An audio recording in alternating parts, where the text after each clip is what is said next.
Hmm.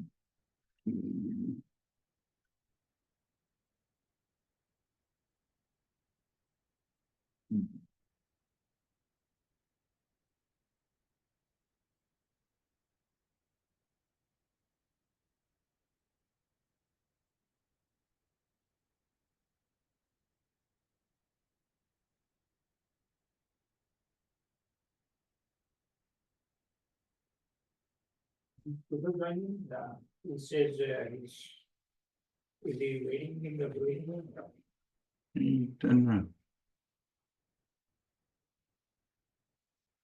Nope, nobody's in the waiting room.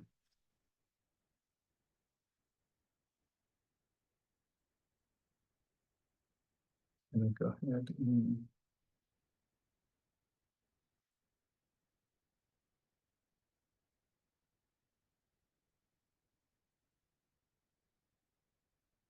Okay.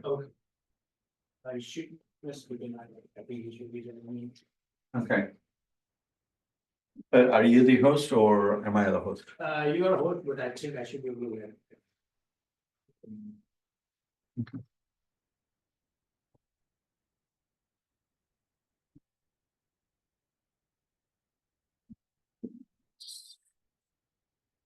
Is he here though?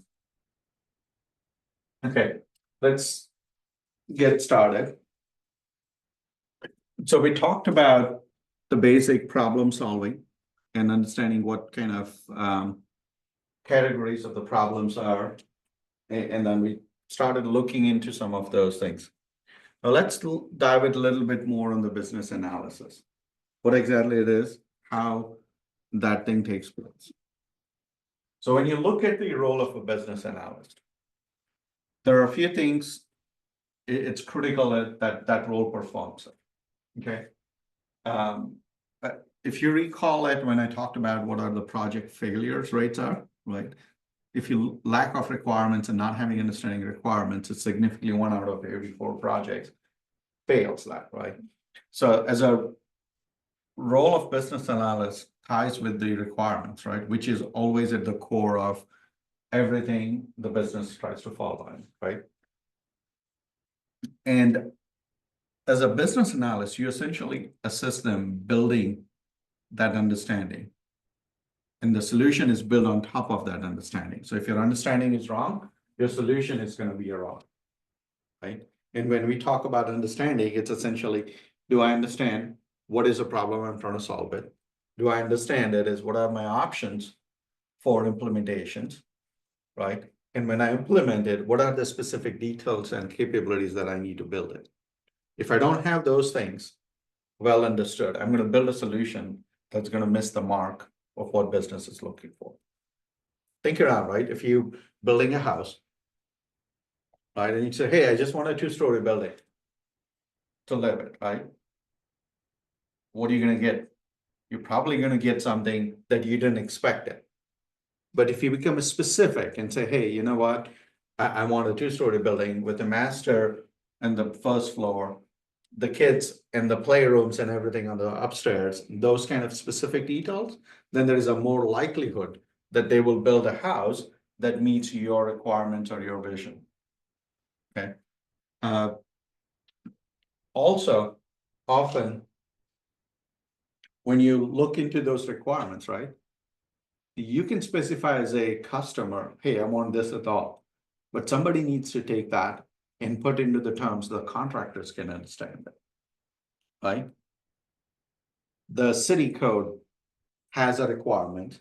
Somebody needs to make sure contractor understand what does that mean and do that, right? So they need to do it. What they talk about is building specifications. What exactly it's going to be, how big is your HVAC system needs to be done, right? What all you can put it in terms of forces for the water heater, water elements, electricity, like it's how big the pipe you needed from electricity point of view. When you break it, how big a circuit breaker needed, etc. All of those specifications. Without that, you will not get the optimal house or the optimal things.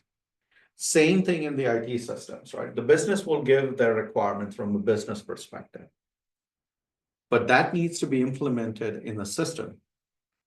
So somebody has to translate that business speak into the technology speak so that they can understand it and implement it. And typically that role is also done by BA. That's why BA, it's a lot of times considered a bridge between the business and IT in order to make sure the solutions are built according to the business needs. Okay. That's why the communication is a key skills that you need when you're trying to do a business analyst role. Okay. So when we keep talking about just business analysis, well, what do you mean by analysis? Right? So if you think about it, analysis is nothing but a process. And sometimes formal, sometimes informal. But most of the times it needs to be a much more precise in order to maximize the chance so that you can uncover things that is required by the business. Okay. And not only that, right? Part of it is also as you talked about it in the University of Wisconsin, right, Shannon? You'll read that. There are multiple options, right?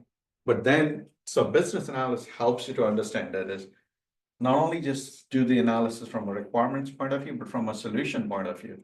What is going to yield the results in a smallest amount of time? Okay. So often you will notice that they take it a big problem and start breaking into small parts, right? That's the analysis. So when you think around the kids playing Legos or kids making a puzzle, right? When there's like 1,000-piece puzzles, how do you make it? You have a big problem, right? 1,000 pieces. You start breaking it down. Let me find the pieces for the corners first, right? Then they start with it. It's nothing but an analysis. How I'm going to approach it into that. Okay. There are tools and techniques that you use it as you go apply it, right? In the case of puzzle, right? Somebody may start, hey, I'm going to start from the middle and I'm going to build it as you go through it, or a specific pieces. I'm going to build it all the small parts first, and then we'll bring it together. Okay. But there are different tools that you utilize. Same thing in IT. When you want to like it's have a little bit understanding it, you go to a different tools. Okay.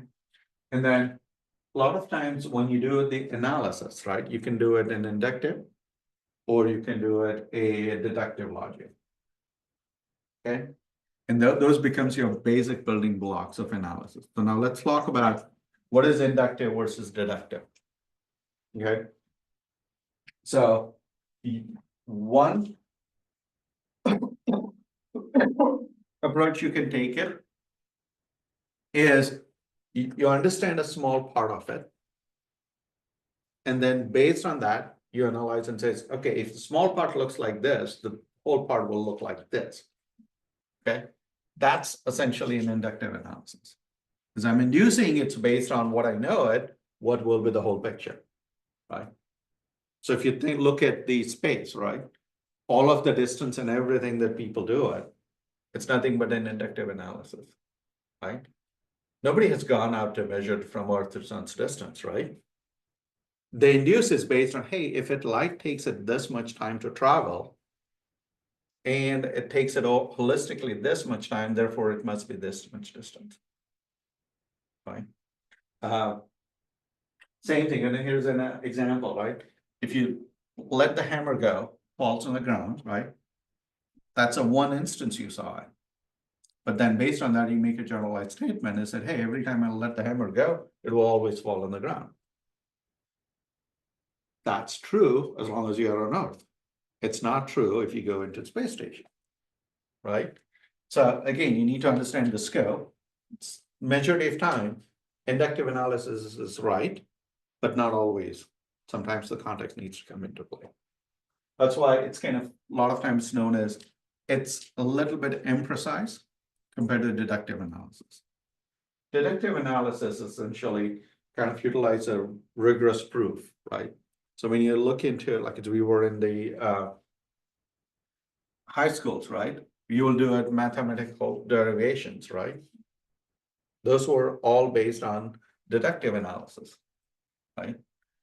You can just say, hey, it's a rigorous proof. There are multiple statements and you derive it based from those statements, right? As an example, right? All fairies are pink and Tinkerbell is a fairy. Therefore, Tinkerbell has to be pink. She's green, right? I'm just saying it's an example. Right? Same thing, we can just say, it's a, hey, if all planets are spherical, something else is a planet, therefore that must be spherical in shape. Right? That's kind of thing. You do it directly.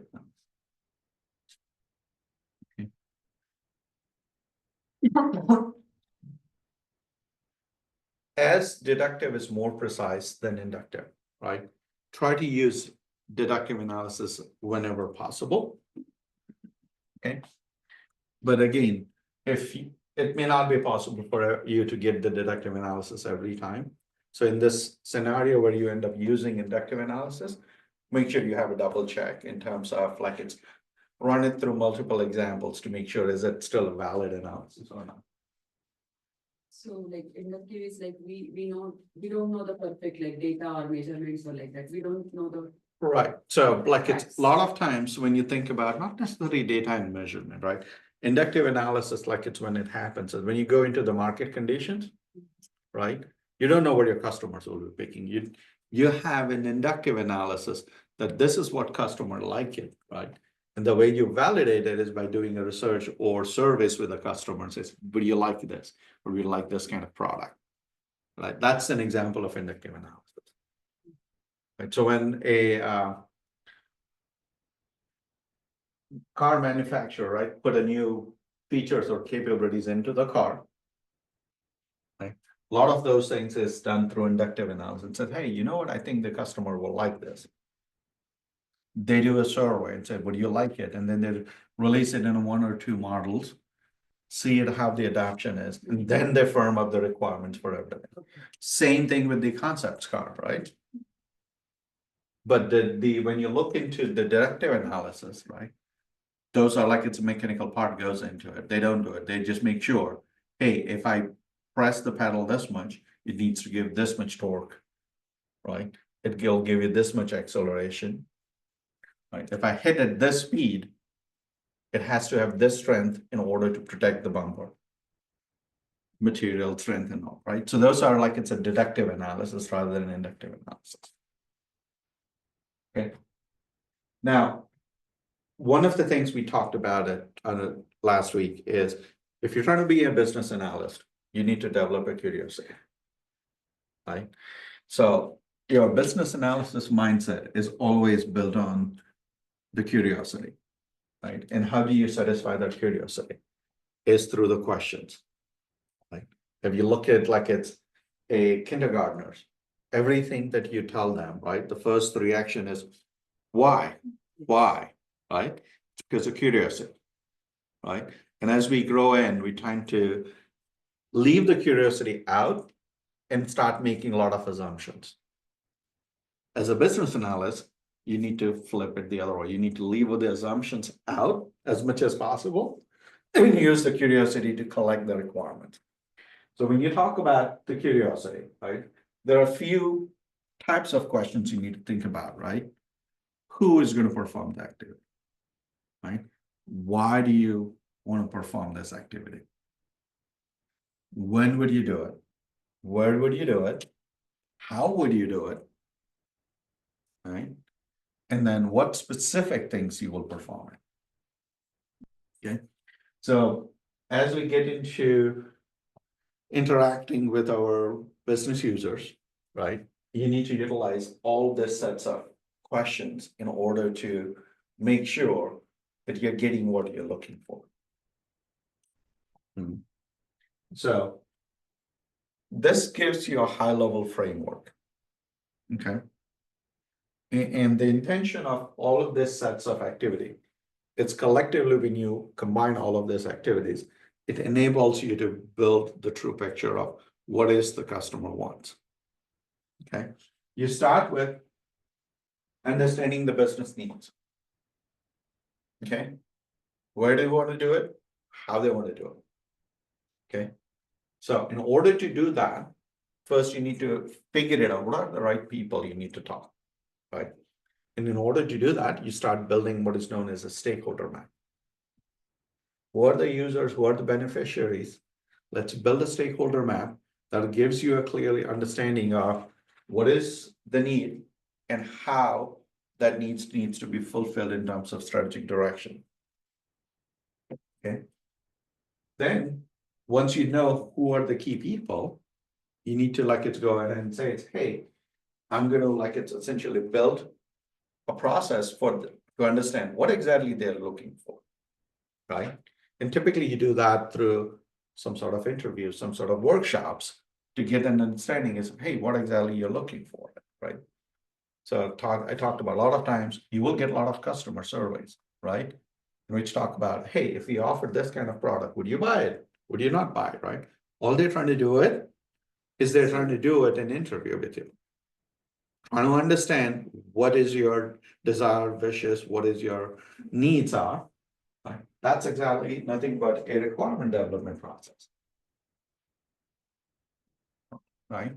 And then sometimes you do not offline, but do it in person, right? Interviewing with the people, right? A lot of times you will just say, hey, there is a research session. They will call you over the phone, ask you a whole bunch of questions, but that's nothing but gathering all that information. Okay. Once you have all of that information, you need to organize it, right? That's the key. The analysis and organization skill is at the core of your day-to-day job, right? You take all those requirements and then you formulate and organize it so that the people understand the context of it. Okay. Once you have that, you need to essentially validate it, right? By creating a shared understanding between the business and IT and says, this is what we are trying to implement. Is everybody good with that? Do you have a different understanding than what I have kind of presented it, right? That's talking about sharing the understanding of those requirements. Okay. Once you do all of that, then there needs to have a discussion with technology side of the house and say, it's okay, if this is all, how are you going to implement it? And that will drive some of the system specific requirements, how the overall solution is going to get implemented. Okay. And then once you do all of that, and somebody needs to agree, yes, this is what I wanted. Right? So if you're it's building a house, right? You go and talk with the builder and says, I want this, I want this, I want this, right? It's great. Everybody has understanding.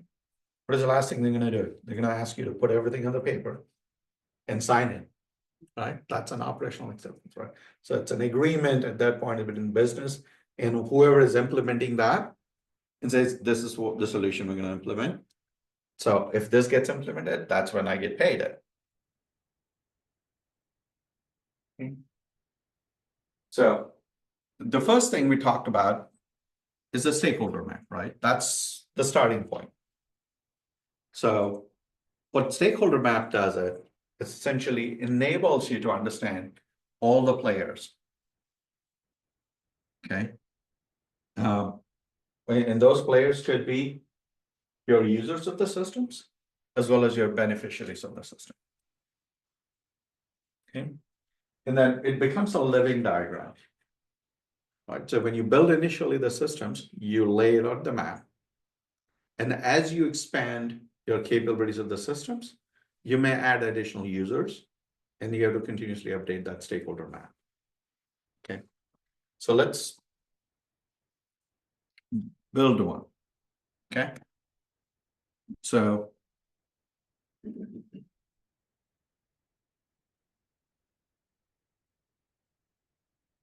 I'm going to do, so we're going to build one.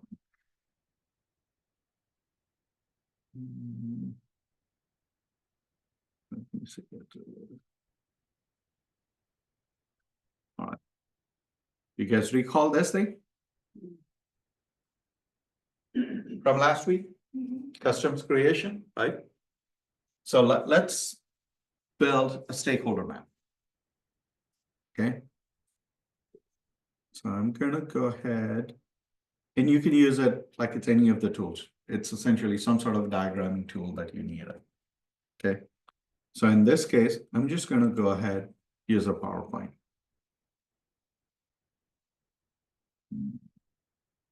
Auto-hide.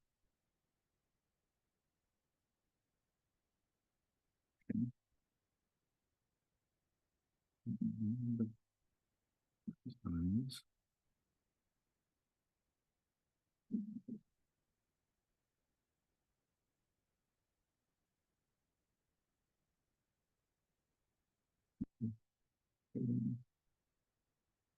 There used to be a pin capability. It says 365 Yeah, pilot, Copilot, yeah. Copilot, yeah. It's gonna put pin, I want to pin these things. I think you can get rid of the boxes and you should be able to draw down. And I was gonna just try to Okay. pin it. And the way I want to pin it is so that I don't have to keep going back and forth. Okay. There used to be a pin here.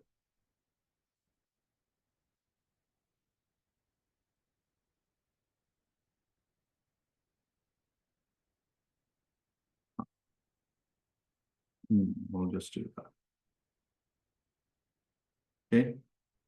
So think about this as your system. Okay. Did you guys have a laptop? Did you guys have a laptop with you guys? Not no. You have an iPad? Just to see if you guys have access to the custom creations. If not, I can put it out and give you guys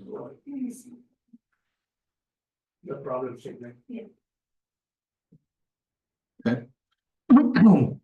Yeah, I'll put it out. And so think around now, if this is a custom creations, right?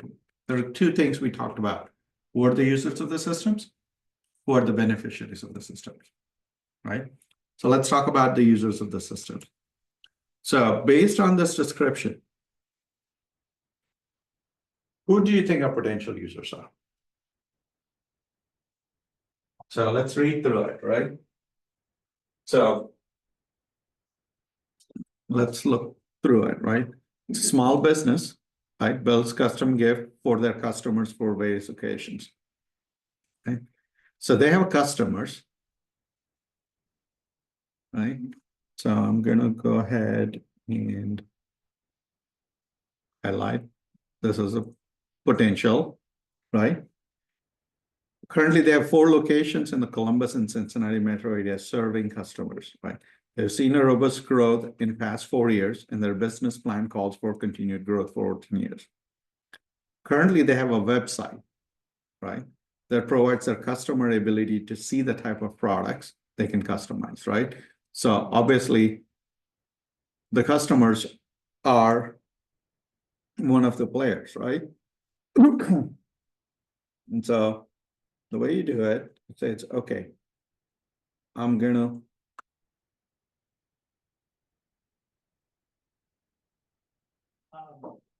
Links to it. And links all caps to the customer. okay, so I have customers. All right. And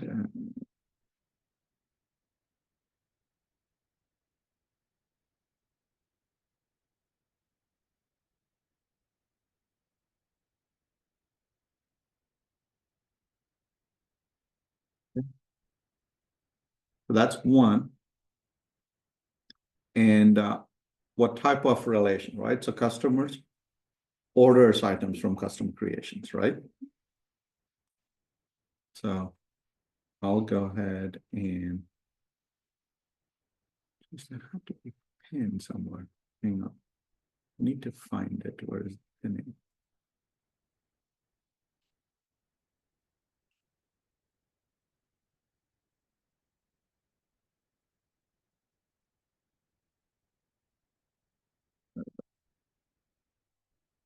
Okay. So I'm gonna go ahead and say customers' orders, right?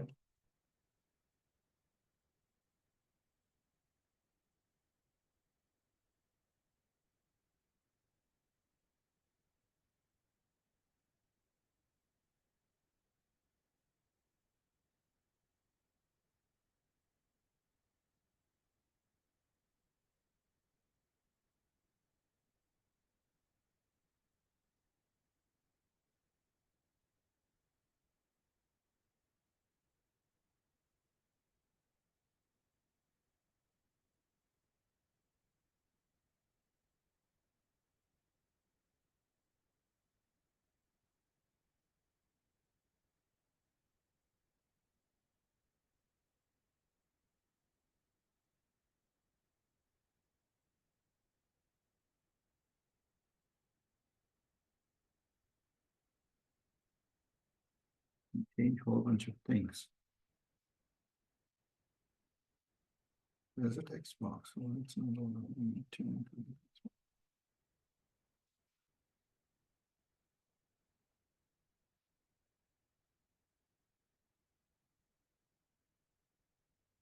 Not people to the whiteboard, you know, Huh? whiteboard. That might be. Yeah, I think it's the whiteboard, then I have to like it's exported in the PDF. I want them to see it, so. Anyway, I think it's I have a cleaner version. We can just do that. But so essentially, like it's customers orders items, right? So let's continue our reading. Okay, so they can customize their orders. Currently, they have 30 employees. Depending on product, they take between this to complete, right? So employees is then going to access those orders to customize it and create it. Okay, so I'm gonna have employees as the other one. Right, so I'm gonna go ahead and put employees as the other users of the system, right? Depending on the product, they take between 1 to 3 weeks to complete the order, which they eventually want to improve the same day service. Along with the storefront, they have a shop in each location where they fulfill some orders. They also have a tie-up with some third-party vendors who will fulfill some of the orders, right? So now I need to have vendors to have access in some way or shape or form, right?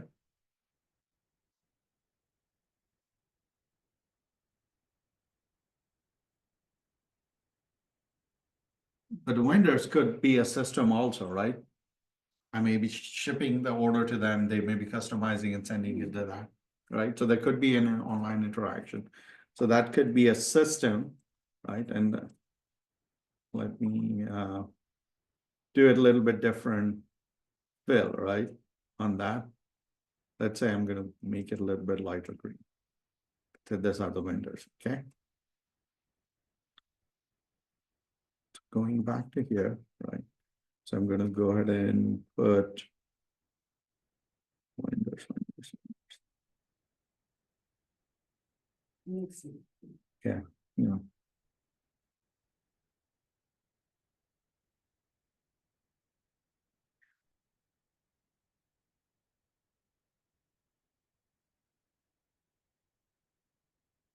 Okay. So vendor will fulfill some orders. They also manually track all the order work today. Okay. Eventually they want to do it different way because they want to manage the fulfill. Now, as they expand it, what they want to start taking orders from corporations to customize employee gifts, right? So let's say if I'm Intellex and I want to order it for my employees, right? And maybe t-shirts, maybe a mugs or whatever the gift comes in. That's what they want to get it from an individual, right? So your corporations or corporate customers will be potentially there, right? So one of the other one would be corporations. So corporations would be beneficiary, right? Not in this case. In this case, corporations are actually ordering it, right? Mhm. But Use. you're right, there will be a users at that, right? So there's going to be corporate customers, right? So corporation is one, but then we can just say, hey, the people who are actually accessing are going to be corporate customers, right?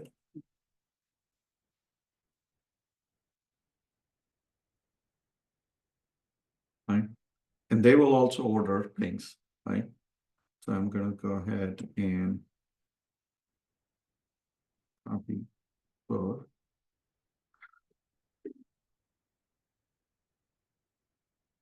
Right? They will do this.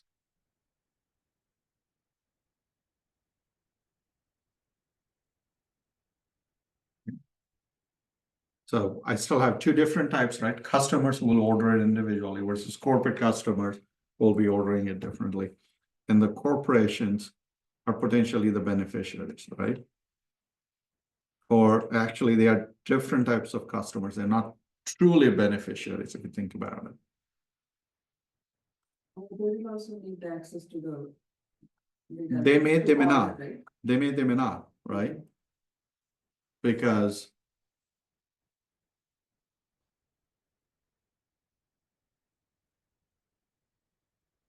think of this way, right?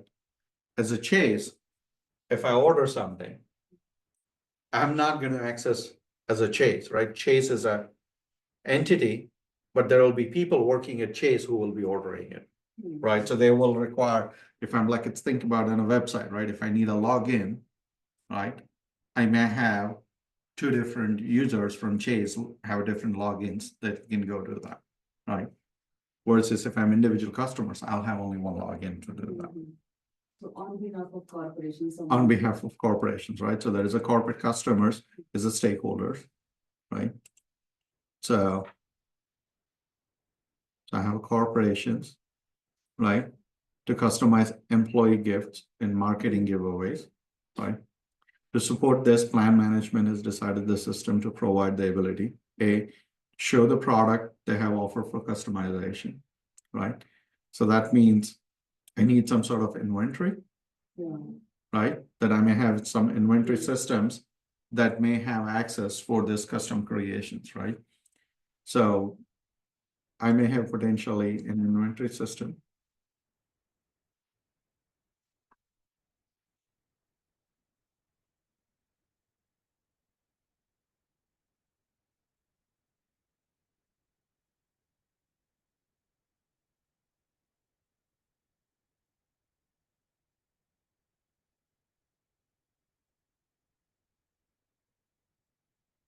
So just like vendors, that this could be a system, right?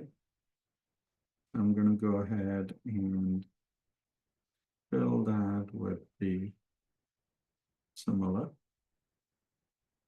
Okay.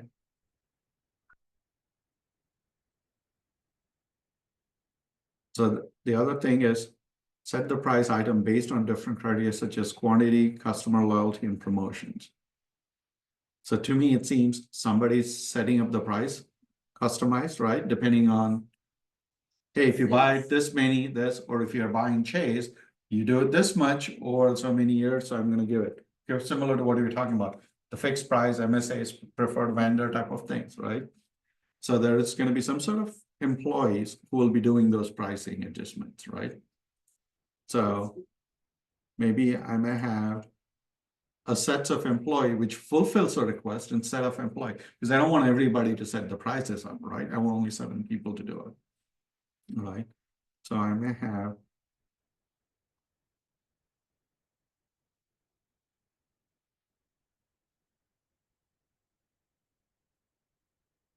I'm just gonna call it pricing department employees, right? So I may have them, right? I know what each one of them will do, right? So pricing department employees, it's gonna set the prices, right?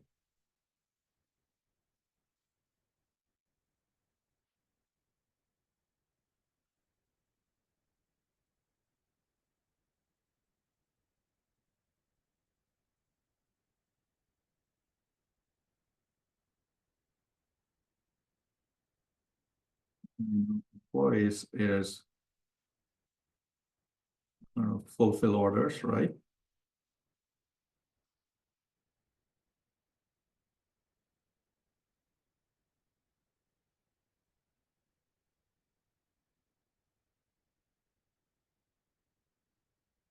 Okay. Inventory, right?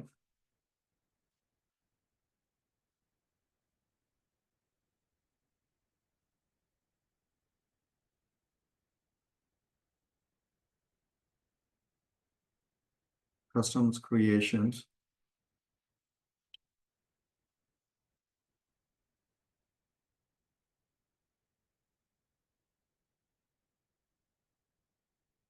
Accesses the inventory, right? To make a determination whether you have it or not, what are the product details, and so on.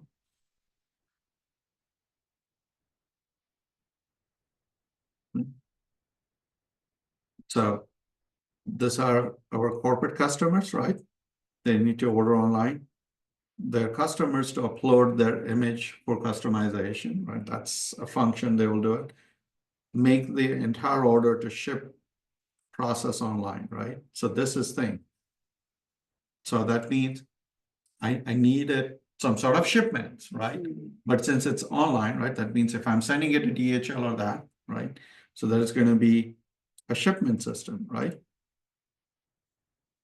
So I'm going to go ahead. It's going to be similar to inventory, right? That will be a system.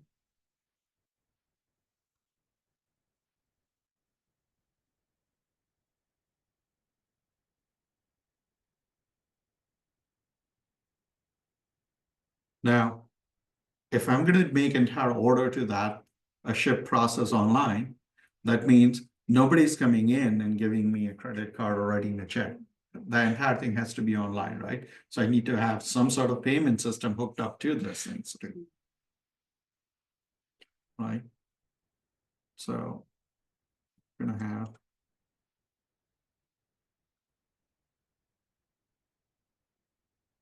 payment system, right? So if I look into building your relationships, right? So vendors is going to also fulfill the orders, right?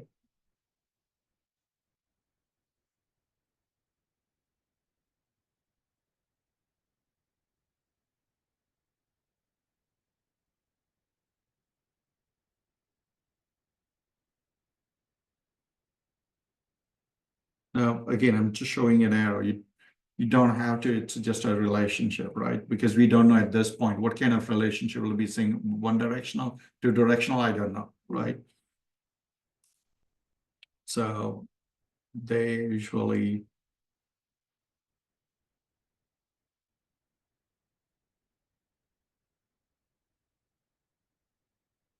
right, they manage or process payments.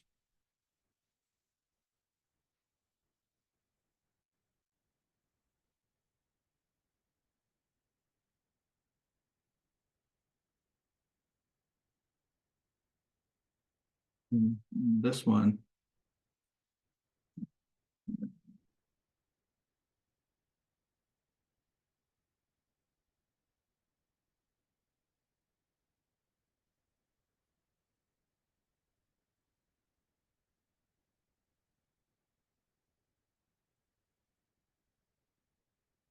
The shipment.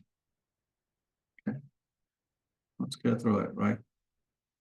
They offer premium service to delivery any orders in less than a week, right? So that's a function. So that's not stakeholder. Now, all of those things, who's going to fund it? The custom creations, right? So they're going to be stakeholders. So you need to make sure you understand their viewpoint to what needs to be done, right? So you're going to have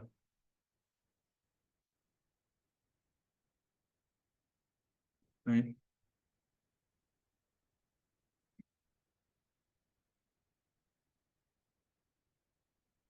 So whichever that company is that, right? That corporation, you need to worry. So if I look at it, right, I just read through the description. And as we understood it, we started building stakeholder map. All right. So all of this entities that I drew as circles, right? So this one is at the center of that, right? So this is going to be my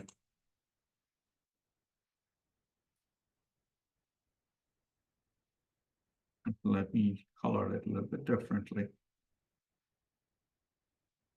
Right. So this is my big system that I'm trying to build it, for which I want to collect the requirements. In order to do that, right, I need to talk to all of the circles who are stakeholders that either users or beneficiaries or have a specific vested interest that I need to start understanding it is, hey, what is your expectation from the system is? Right? So this becomes my starting point for where do I need to go start talking about interviewing, questioning, workshop, whatever the mechanism I do it to collect those requirements. Okay. Any questions? Do you understand how this process works? All right. So this is what we're going to do it. I'm going to give you about 30 minutes, right, to build this kind of stakeholder map for PHN. Okay. And like it's, if you like it, those who are in the class, both of you can collaborate it together. Do we have Kushal also online? Yeah, he's online, but he's saying we cannot see him. That's the only thing. Okay. I'm here. So why don't we do it? Give you and Kushal take a shot for 30 minutes, Mhm. draw it. Draw Okay. it.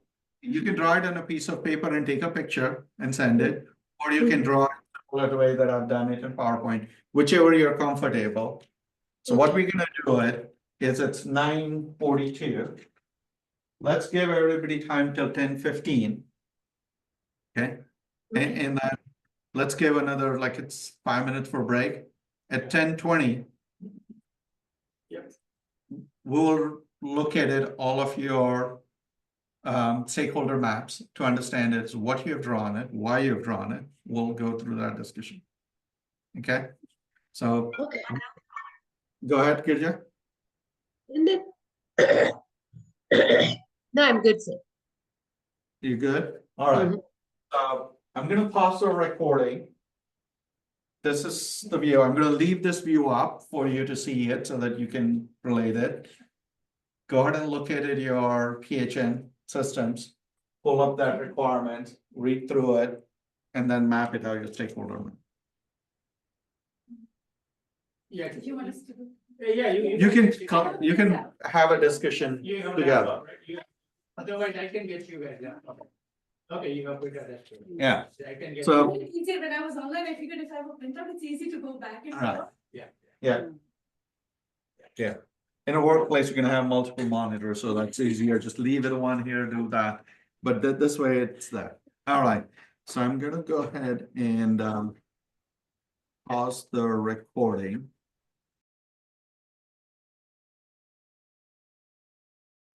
Girja, are you back? Yes. Hey, Kushal, are you there? I don't think we can hear him though. Yeah, Okay. I don't see him here. Okay, so let's talk about the other folks because Yeah. I'm not sure if you can see. So have you guys take a picture, send it to Herschel, so I'll bring it up so Girja and everybody can show it. Yeah, it has to be. Otherwise, how are you gonna show it here for everybody else? Right? Kushal, let's So send this it. is my work. It says Kushal's work. Oh, this is your work, Girja? DC can share actually, Girija can share. Yeah, good. Yes. Why don't you share it? I'm gonna stop sharing. If you can share your work in the meantime, Shanna, if you can just send it. If you might have to enable multiple share. Are you asking me to send it again or share? Just share it on the screen. Okay. Yeah, you know what. I think she should be able to do it, 1% share. No? All right. So Girija, you can like bring up your diagram on screen and can walk us through it, what your thought process is. Okay. You should be able to share it now.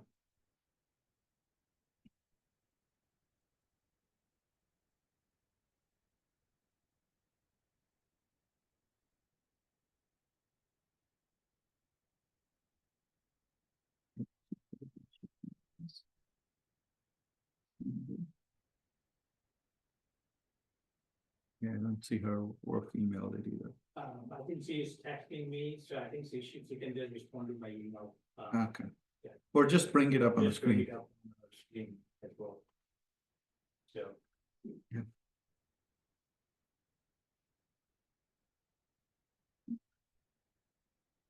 And Shana and Joshua, if you can share, send yours, just get, okay. Did you get it, Marshall? She texted me on. No, Shana has sent you. Oh. Oh, you text me, All you right. guys can. Just Yeah, if you forward can it to the share email. via email, that would be great, yeah, so that we can pull that up. Yes, here. yes, oh, okay.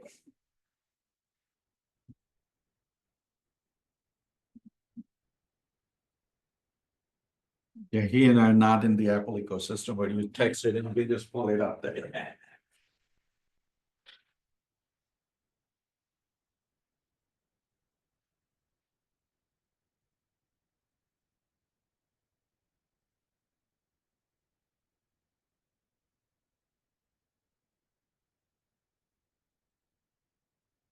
Yeah, we'll ask you guys to bring the laptop next time, so that you can log into the Zoom and you can share it right from your screen, so. Yeah.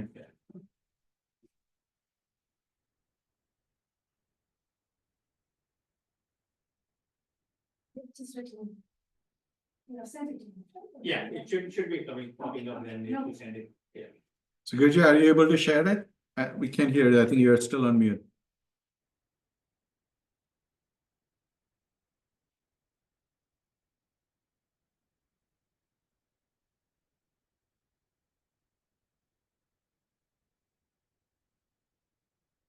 There you go. Okay, so we got it, so let's go through it. All right. Let me just say open. Are you able to see my screen? Yes. Okay, great.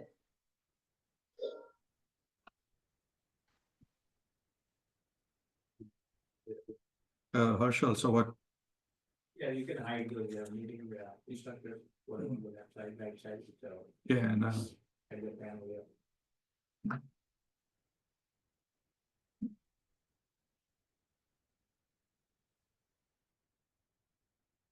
No. It's the one that was sent was Girjia's, Harshal. It was not Yes. Kushal's. Oh, okay, yes, okay. Yeah. If you can just expand it a little bit more, or if you can stop sharing Girja, I have it. Oh, So okay. let Can me, I stop it? yeah. Okay.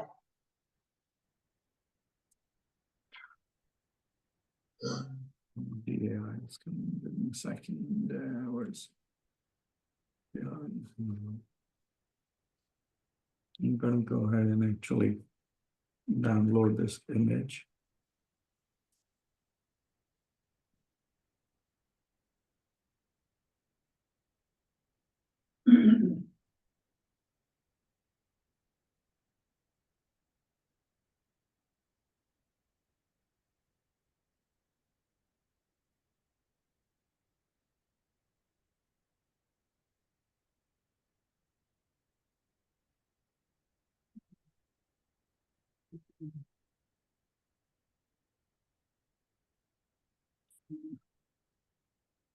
And a pencil.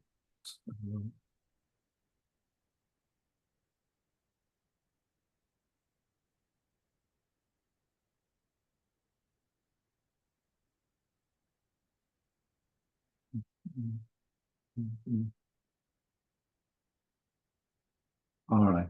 So, Girija, you want us to walk through it? Yes, sir. So, join nursing computer software who are all using it. The first one is Health Commissioner of ABC, Health Commissioners of XYZ, admin staff. All these people are predominantly using it because they are the one who needs it. Hang on. Walk through one bubble at a time, right? Just reading and what they say. Right. So just say it's when you say it's joint nursing, right? Okay. The first is to say it is the user says admin staff. Tell me what Admin do you staff. for it? Okay. Admin staff, they can like do all the registration or details of the people in the county and how many children's patients, and those people they can do this work in the software. Then the patients or customers or clients, those are the people who are needing that service. So they are going to see their um, their data, their what are the services they had it. And Medicare and Medicaid, those are the insurance people, so they do the insurance thing, so they use it. And project leaders, so they are the one like we are following up with the software, so they use for follow up how the projects are going on. And nursing staff, they enter the service data, the patient's data, and what is their pleasant thing. So county people, this is the one I had like a doubt, like the population, the county, I just wrote as county people. I do not know whether it's need or not, but I wrote it. It's just the population feel like how many children are there in the county and how many patients and who are they are using the insurance, everything. That's why I wrote as county people. And Ohio Health Department is sharing data about the common, I mean, like they are using the some base like mm, before building up this software, they are using some spreadsheets. So through that, Ohio Health Department, they are sharing their past data through the common interfaces. That's why I wrote that. And then like in a normal day-to-day life, like registration people, like kind of who are entering the patient's information, like general, who are they, ethnicity, everything. So one is that, and account people are processing and billing thing. And then they mentioned like third party, which is EMR, medical records are like they are handling the EMR things. Okay. So And I had one more doubt. It says that ODH and HDIC, which means that the immunization record extraction through that department ODH, and HDIS software, like they are using the spreadsheet, so they are like extracting the past information through the interface to this software where we're building. so there are a couple of things you want to think about it, right? Mm-hmm. Is can you clearly see in all of the bubbles that you put in there? Either they are the users or they are the stakeholders whom you will go to get the requirements for building your PHN systems. Oh, okay. So real users are patients, nursing staff, registration people, and the stakeholders are health commissioners, admin staff, project leaders. And I'm going to extract few help from other people like third party, Ohio Health Department, like population extract, and county people who gives the ratio of children, like old people, like medium people. Okay. So let's look at the other one also and then talk. Okay. So I'm gonna really pull this things away. And then let me see if I can find it. Okay. So Shanna and Jeshni, do you want to walk us through what you draw? So we put ABC and XYZ counties in the center. One of the main divisions that we're going to interact with is the nursing division. It could be all users in the nursing division, like the nurses primarily. Mhm. Shannon, one thing. Sure, Girish, are you able to hear the Oh, sorry. voice? I just want to make sure, I appreciate that. Yes, Okay, great. Yes. Um, sir. Under the individual and families, when we looked at children and patients, so we've clubbed them together. Because at the end of the day, we thought patients are either individuals or families or children, but it is patient for the system. Mhm. In accounting and billing, we've overlapped that with insurance, medical, Medicaid, because those are the people who are going to get paid, or there's going to be some payment methodology going on there. Mm. You mean you put both into one bubble or those are two separate bubbles? Insurance. And then medical, Separate. Medicaid, Yeah, they're separate, accounting and billing and. Right, because it has, think of this way, right? When you go to the doctor's office, right? They will still bill you. But they will also bill insurance. Right? And whatever insurance pays it, it's good. Anything left, you still have to pay it, right? So they will have a separate accounting department. Right? If you go to the doctor's office, they will have a separate accounting department. And then billing insurance will be a separate, right? It will be an interface. They will be sending it and says, hey, whatever your insurance is, Medicare, Medicaid, whatever the other insurances you have it, they will be sending them the bills and getting it, right? So those two are separate. They're not one. Yes. And based on the, like, for example, you talked about HIPAA being very important.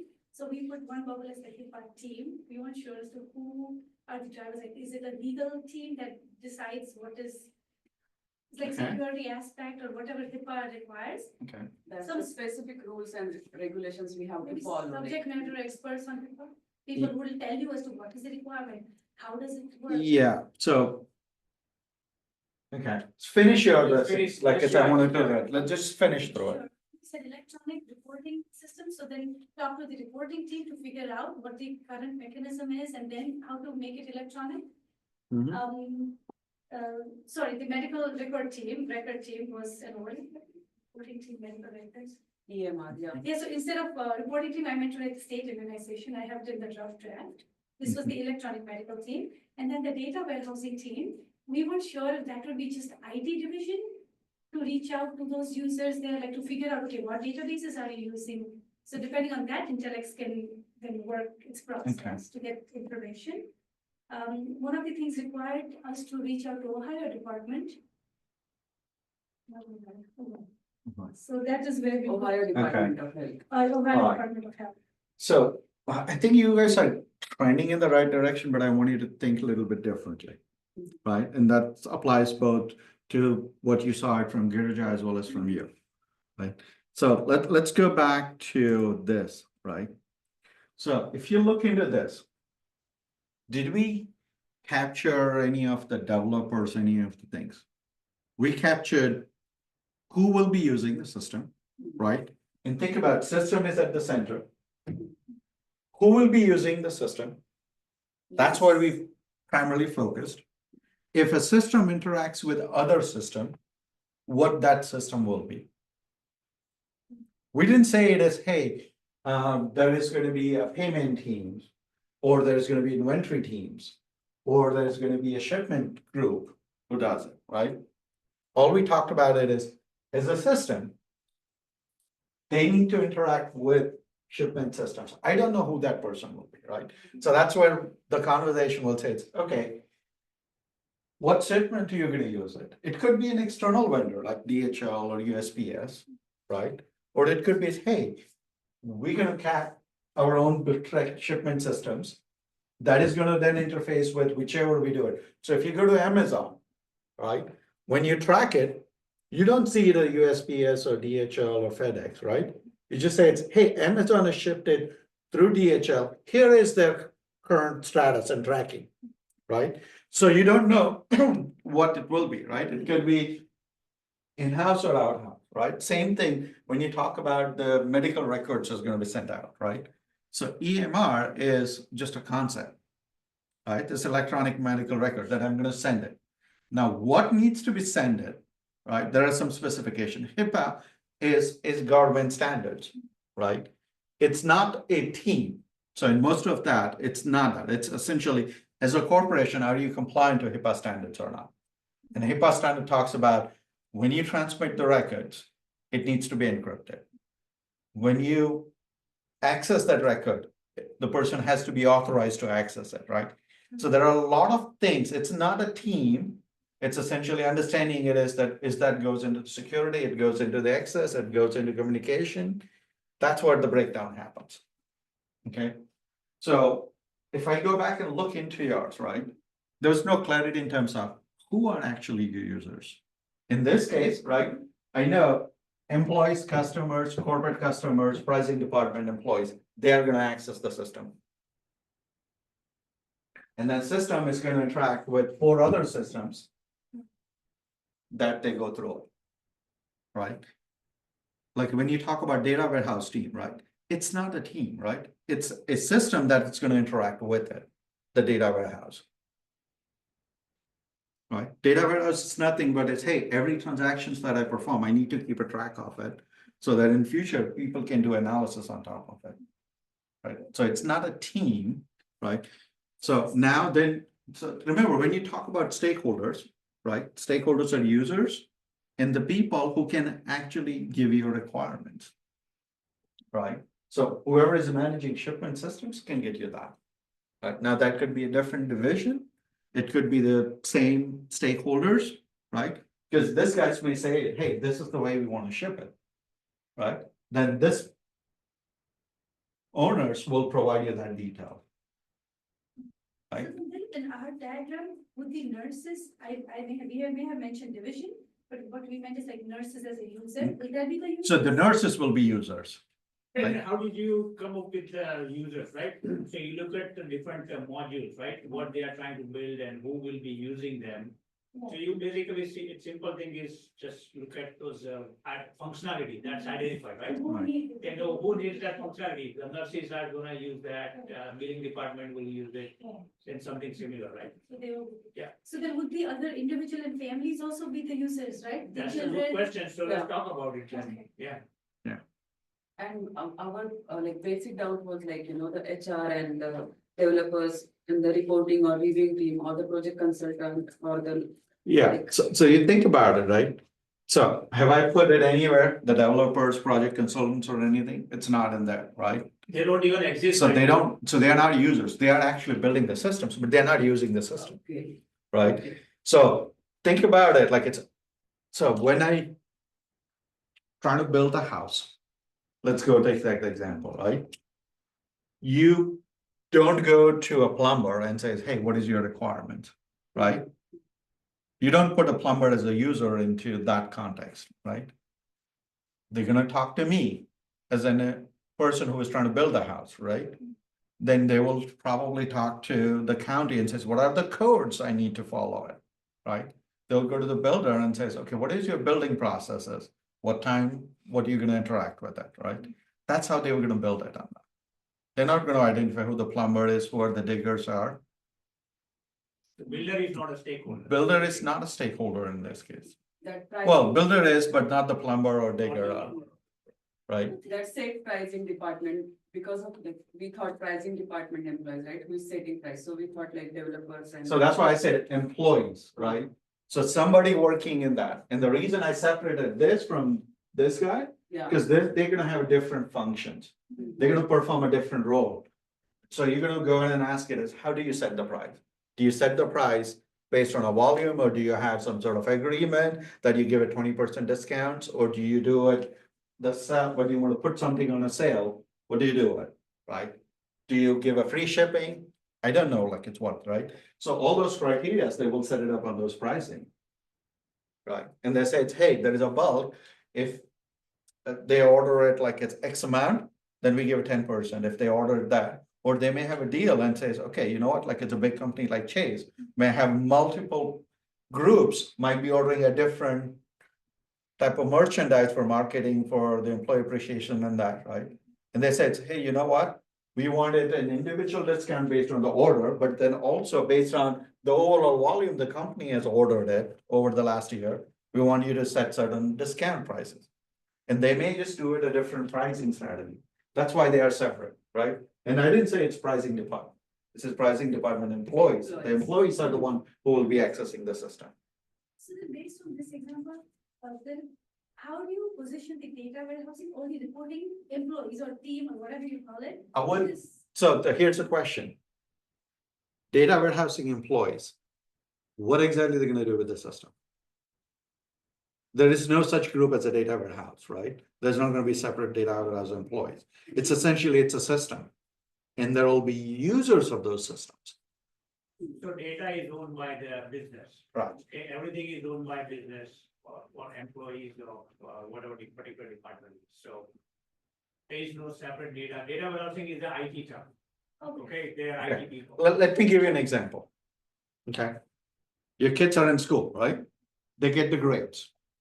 So there's like it's thousands of kids in the school systems, right? They all get grade. They all data that needs to kept it somewhere, right? When they give a report, do you have a dedicated report system teams that you do it? They don't, right? It's essentially you have a system and system generates a report, and that report is going to be accessible by parents, by the teachers, by the school administrators, all of them, right? And they each may have a different view, right? Because you cannot see it anybody but the kid that is enrolled into the school, right? The teacher can see it only their Yes. classroom grades and all reports, right? They can't see it all of the reports, right? The school administrator may want to see it, or guidance counselor will be able to see it, all the reports for that particular kid, right? So think about it, that's our data warehouse, right? That's a data warehouse. The patient records, right, depending on certain condition, nurses can see it, the administrator can see it, county officials can see it. But data warehouse is a system, right, where you are shipping all of those transactions and do that. My brain went into, as a BA, who are you reaching out to take requirements? But remember, these are the stakeholder of the system. That's what you need to think about it. Yes. Then you decide, Yes. okay, for this stakeholder, whom I'm gonna talk to it, for this stakeholder, who was I'm gonna reach out to it. That's what you need to think around it. And there are like few systems here, like daily activity, patient registration, patient encounter. Are those systems or those are interactions or transactions, Functionalities within. functions, The functions within the PHN. Okay. right? They are not separate systems, right? Mm. So think of it, what activity you're gonna do it into the system. Versus who is gonna do that. Go back to those 7 questions, right? Who, what, why, how, when, where. Okay. You need to think that, asking questions, right? All I'm asking it is, who is interacting with the system? The Right. stakeholder. I haven't even asked it what they're gonna use it, when they're gonna use it. That's a subsequent, right? First, I need to know who. That is what this map is. Yeah. Right? So when you build your stakeholder map, you need to think about it. Keeping system at the center, right? Not necessarily ABC county, right? Your PHN system needs to be at the center. And say it's okay, with this PHN systems, who is accessing it? What system this system is interacting with it? And who are the essentially key stakeholders, like it's we talked about, right? The custom core, in your case, the county of Yes. ABC, that's right. That's what they're gonna give that information into it. That becomes your set of who, Yeah, that makes sense. and then you need to start getting into it. Now that I know who, now let's go to the next step. Right? Then the next step could be a lot of things, right? Where, how, when, what. Does that make sense, Girja?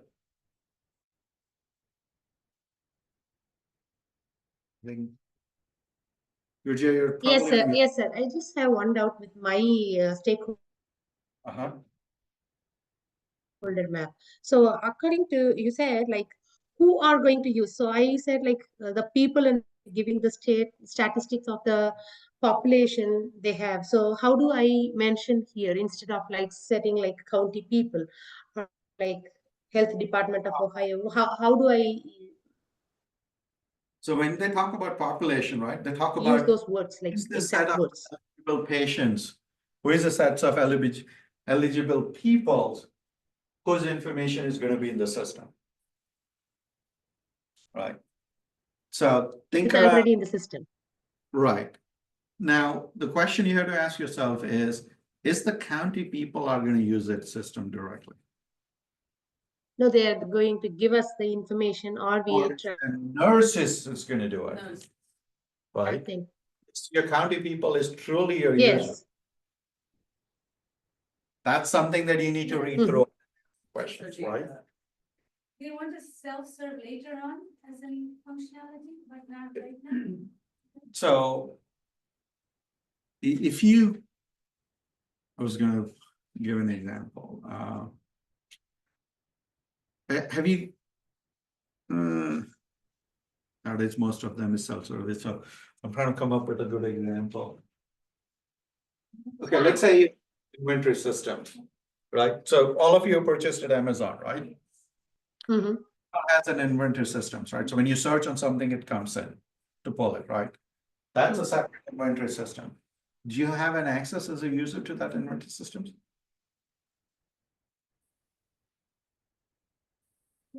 Not the system, but just the. Right, Results. so outcome of it, right? Just, yeah. So there'll be scenarios where you feel as a product owner, if I want to sell it something, right?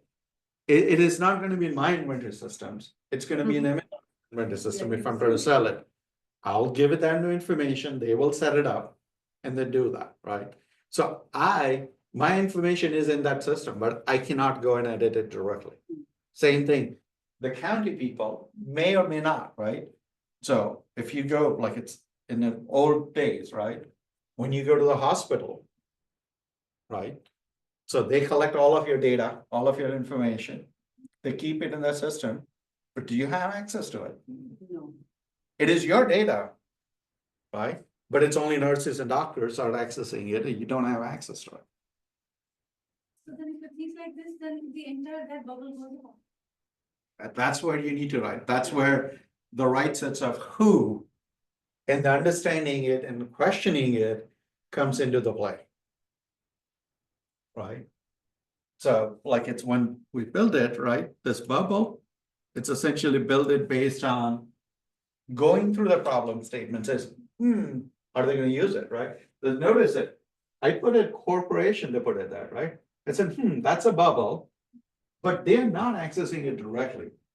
Their employees are accessing that, right? But I may have to consider it because they may involve in the discussion with my pricing department and custom creations in order to do that, right? But I don't know at this point. That's why I kept it that bubble on the side and says, as we go through it, we need to understand what role they are gonna play. So Ohio department and county people, they will be like exactly like that bubble. Similar to bubble, right? So it's a potential stakeholders, but I really need to talk to the XYZ county people to understand it is, are they gonna interact directly? Or they're gonna interact indirectly? And that interaction is gonna be through this employee, and then it's gonna be a process offline to have the negotiations. That is gonna be part of the business process, but it's not part of the system. Then what about insurance, Medicare and Medicaid? No, right, so the look at the requirement, or look at the problem statement. Right, so is the insurance, when a patient is seen, is the insurance bill sent it to the insurance company? If so, then I may need to build an interface. Right, Is there anywhere, is there anything specified in the proposal? right, Or you guys are making the assumption that insurance will be there? remember, like it's what I said. As you get into BA, you need to do less assumptions and more curiosity, asking the questions and getting that information.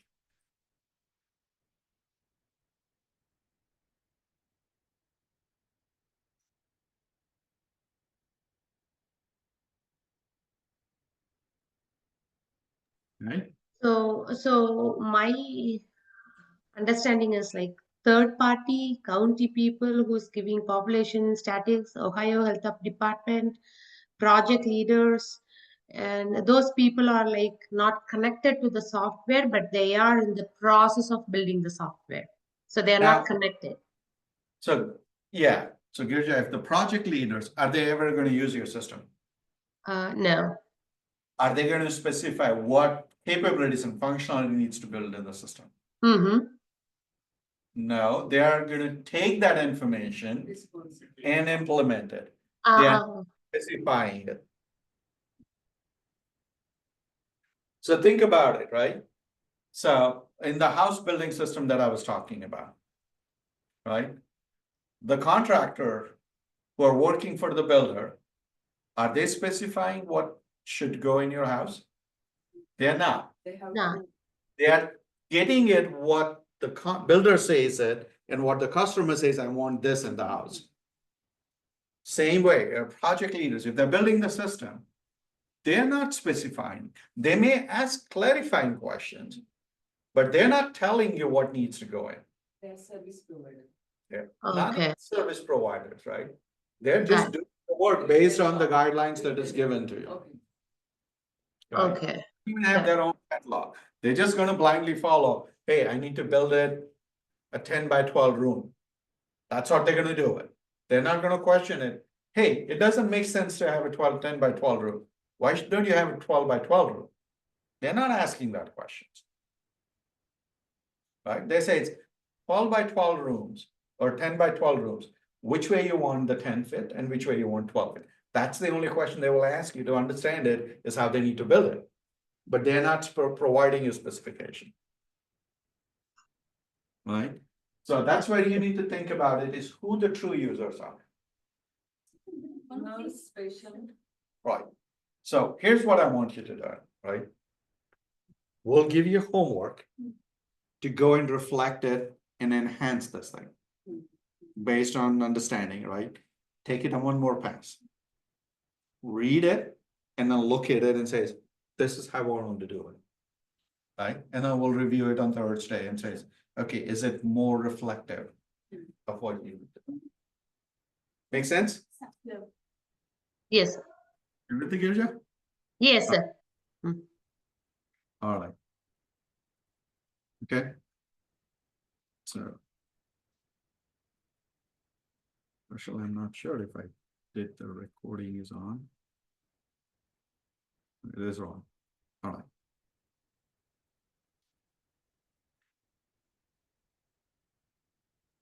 And you explain like, users and beneficiaries, like with some simple example. That's what it is, like, it's that slide that we did.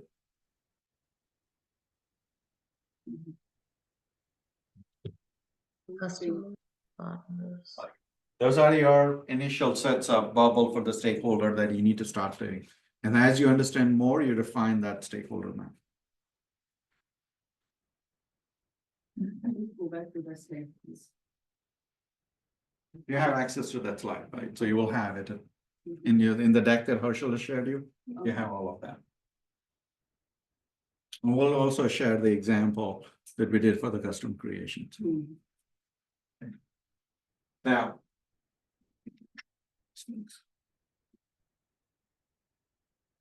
Okay.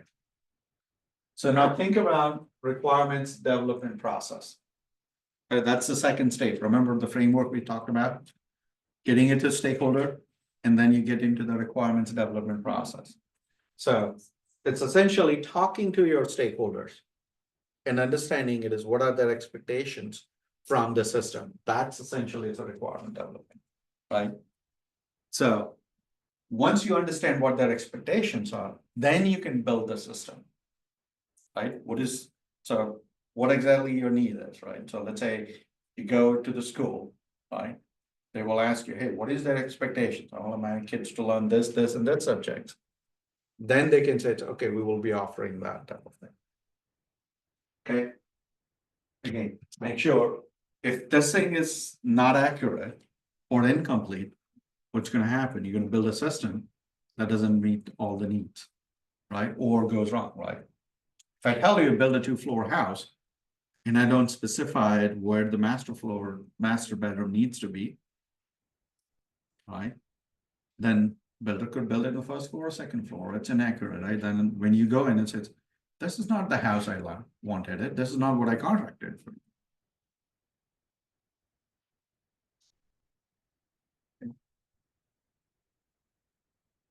All right.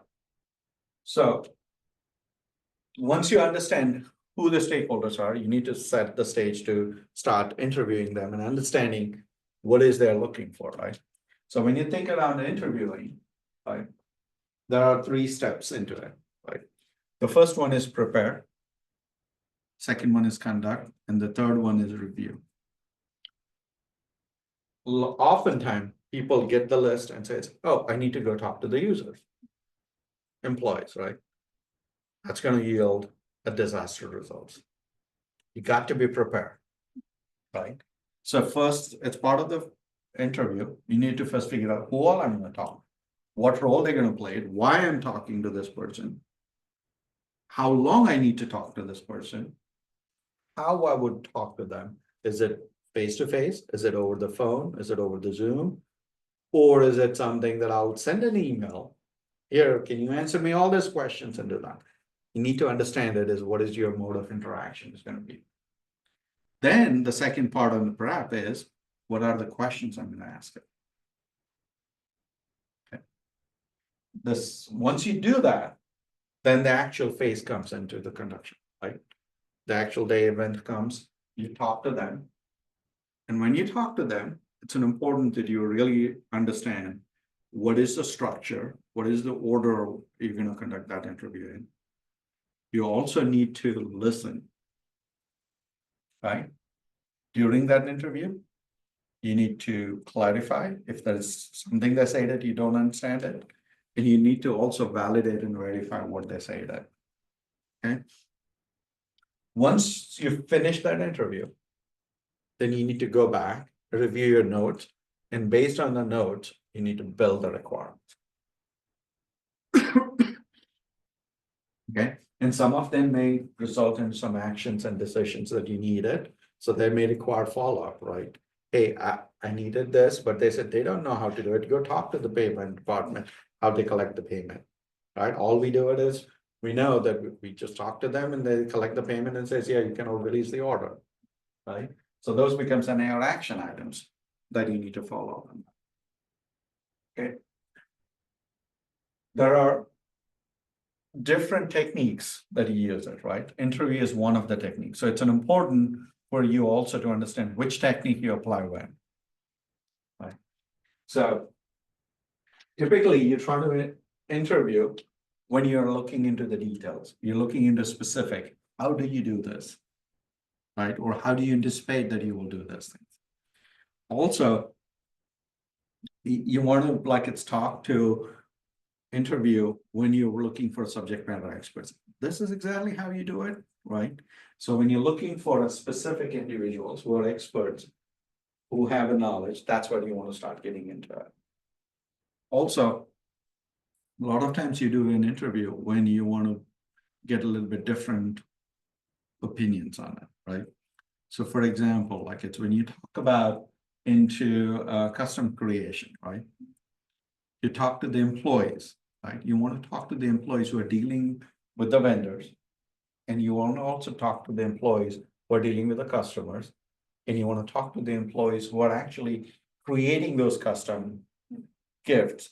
So you want to have all 3 different options to understand how each one of them are anticipating to use it. Because each one is going to come with a different need, right? So it's an important, when you interview, you understand this, what need they will provide it and how they're going to do that. Okay. The same thing for another technique to collect the interview is a workshop, right? So workshop is essentially when you want to like it's have multiple aspects or multiple views coming to the same time and talk through it and flush out those details, right? So let's say I'm trying to talk about shipping process, right? And the shipping may be, hey, I could send it to UPS, I could do it from that. You want to get all of them and says, exactly how is the shipping is expected to work, right? So let's draw it, let's just talk through it. Let's do a scenario. If I select this option, I'll go this path. What all options they will do it, right? If I don't do this and select this option, what are the choices? What are the information I need to collect them? So that's a typical example for the workshop when you want to have different perspective coming into it. Right? Another same thing, you do it, prepare, conduct and review. Right. The prepare aspects is a little bit different in a workshop. Because in an interview, a lot of times you're a one-on-one. So you don't have to think about, hey, what if there is a side conversation is happening? What if I want to have this techniques, right? So workshop requires your facilitation techniques. There's a multiple facilitation you can do it. There's tons of it, right? And then you need to know exactly how you're going to conduct those things, right? You have to worry about it as if there is a dominant voice in the room. How do we make sure that everybody else's input is also there and not only just that one person's input, right? Then once you do that, same thing, review. What are the action items? What is the collections, right? Summarization. This is what we read into it. Here is how it's going to expect it to behave. Those kind of things, right? Essentially, the requirements, the workshop you conducted is when there is specific area of business, but it requires multiple input or multiple users getting into it. Okay. Also, when you need a differing opinion and you want to make sure everybody comes under the same page. Right. Another important thing in the workshop is want to make sure everybody is able to make it to it. If not, you will be doing a ping pong. We'll get this input, you go in, they said, no, it should not work this way. Then you go back, trying to get that clarification. They said, no, I don't think so. They go back and forth, right? Think around, have you been with two kids in two different rooms, you try to talk to them, come to an agreement. That's what this looks like. I love it. You need to make sure, they both come in the room together and they talk it and then agree it into it so that they come to the agreement. It's like pizza talking, I want this at home. Right, precisely. Well, then you bring them in the room, what topping needs to happen? Yeah. This half side needs to be this, other half needs to be this, what should be in the whole pizza? Right. Right. So this is an important thing, right? When you prepare for a workshop. Again, if there are two kids and one kid says, I'll tell you later, go ahead and order it. Is it going to work? It's not, right? So you need to make sure all the stakeholders are going to be there. Right? If three kids are like it's defining what toppings needs to be there, they all three needs to be taught. Right? You need to do a background research. Right? So in other words, what specifically can I ask it? When they talk about a HIPAA, you need to do it, like to make sure you read the HIPAA requirement so that you can ask specific questions. Oh, HIPAA has this requirement. How do you anticipate this to be implemented in the system? Right? How do you gain this particular approval that they can also see my records? Right? All of that, like so you went through it, right? I can't access my wife's record unless she specifically authorizes that I can do that. I may still be paying for her insurance, but I can't access her records, right? How do you implement those things? How do you make sure that you have not only the access, but that is recorded in the system and it's visible to the patients also that who all can access my records?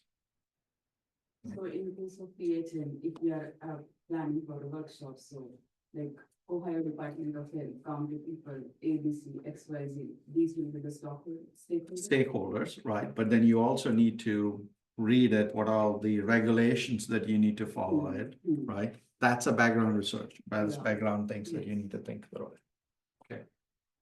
It's important for a workshop to set the agenda and objectives, right? If you go into a workshop without setting any specific agenda and says, hey, we're going to talk, we're going to get the requirements out. 9 out of 10 times when you come out, you still have nothing. Yes. Okay. So you need to set the agenda and says, first hour, we're going to talk about HIPAA. Second hour, we're going to talk about how specifically you serve the patients. Third hour, we're going to talk about this. Fourth hour, we're going to talk about this, right? So you set specific agenda, right? And you set specific, okay, at the end of that session, this is what we are expecting that we'll have the details around, right? Because if you don't have that, you don't know what all research you need to do it. You don't know which all stakeholders you need to make sure they are present in the room. Okay. You need to make sure what you're gonna get it at the end of the workshops, right? Just think of this way. When you're asking a business and say, hey, I'm gonna do a workshop and I want this type of people in there, what are they gonna do? They're gonna take them away from their normal business day job. Come into the room and provide you, right? They want to make sure that that's the best use of their time, right? And obviously there needs to be logistics, right? When, where, how, long, right? What is the settings? What kind of material you needed, right? In order to conduct workshop, do you need it a projector? Do you need a Zoom call? What additional things you wanted? Then you also need to identify what are all the pre-reading materials. So when you're trying to send it out, say, hey, we want that, right? If you set it out an agenda and says, here's the HIPAA requirements, here's the link to that, here are the expectation for the county, here is our vision, here's the chart. So the people come prepared into the call. And you're not just saying, hey, let me hold on, let me read it for 30 minutes, and then we'll talk it. And things is not gonna work out, right?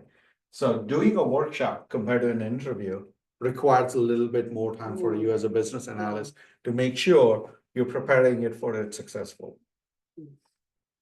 Okay. Then, even whether you're doing it in an interview or you're doing a workshop and having a conversation, you need to make sure you have techniques under your belt to do that. Okay. So here are the 8 things that you need to think around as a techniques, right? So when you say, hey, I'm going to ask you a question, you need to understand what type of question you're going to ask it, what is the purpose of it, right? So let's talk through each one of them. Sorry to interrupt, are you recording? Yes. Open questioning, right? So think about when you ask an open question. Okay. So open questions is intended to give you a starter discussion, right? So you get somebody in, right? So like, for example, if I'm building a house, right? You can just say, okay, what kind of house you want to build it? Do you want it like it's kind of townhome? Do you want a single family home? Do you want an apartment style, right? It's an open question. It is getting a conversation started. It's not asking specifically what you want in the house. It's kind of what type of house you need, right? So some example, it's hey, what is the responsibility to user XYZ, right? So in the custom creation, you can just ask the questions, okay, what exactly is the corporate customers are expected to do with the system, right? It's an open-ended. They will ask me whole kitchen sink, think of things, right? But the intention is, let me get you started. So do that, okay? Another type of open-ended question is there anything else that you think I need to know, right? I don't know what they will say it, but I don't want to miss anything specific thing that they have it in their mind to capture it, okay? The benefits of this is puts interview at ease, right? So it gives them a freedom, right? And when people have freedom, they are much more relaxed in talking about what they wanted, okay? It also gives you ability, what else that I haven't thought of that I need to now think about it based on their answers, okay? It provides the sufficient detail to get it started into the detailed stuff, okay? Now, there's a downside of it when you ask an open-ended question, right? People can take it forever to explain it. Like it's, right? You ask somebody, like it's, if you go in an interview, if you ever been in an interview, right? And you ask somebody and says, can you tell me your background in 2 minutes? There is a risk. They may take like 30 minutes to describe the whole thing. You don't want to look at that, right? They want to tell everything. Right. Right. You don't want to lose the control of your interview.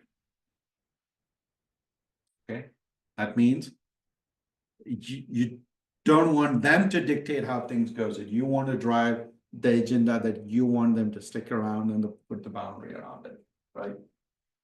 Also, sometimes it's harder to analyze the information, as Herschel talked about, right? They will tell you everything that they did underneath the sun.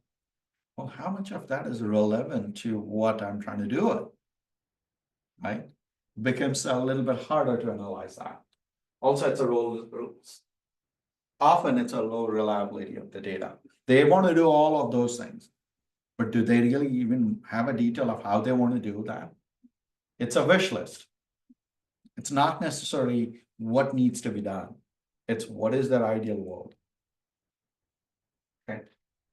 The opposite type of questioning is a closed type of questioning, where you pin it down and ask them to get a specific answer, yes or no, right?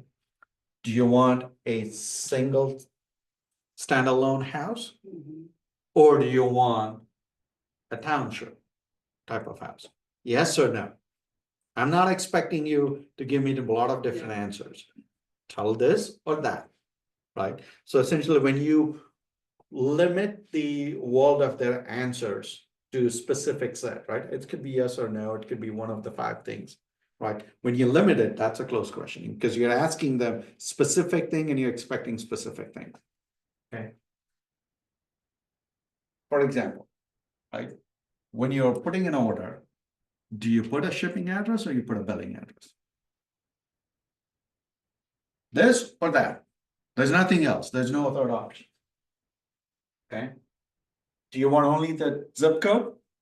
And we'll pull up the state and city? Or do you want a zip code, state and city, all the information to be put in? Okay. The advantage of this is efficient use of time, right? You can go through sets of questions, get specific answers that you wanted in a quick time frame. Okay. The data is highly reliable in terms of we exactly know what their answer is. There's no ambiguity, there's no open-ended things. Okay. You don't need a lot of interviewing skill, right? Because all you're asking questions and checking that you might as well have automated some of those things, right? The benefit is it allows them to stay focused. They can't drift it into the different things, right? Now, the downside of that is since you're asking them, confining them to that, if there are other things on the side that you should have known about it, you're not going to know that, right? So that's potentially losing some of the area. Also, there is no opportunity for them to qualify the answers, right? So like it's in the other question, like the billing address or shipping address, right? What if they say, is it the same or different? What if they are different? I essentially missed that particular conversation, right? Because they don't have my ability to qualify the answer. Oh, in certain cases, we use the billing, in certain cases, we use the shipping, right?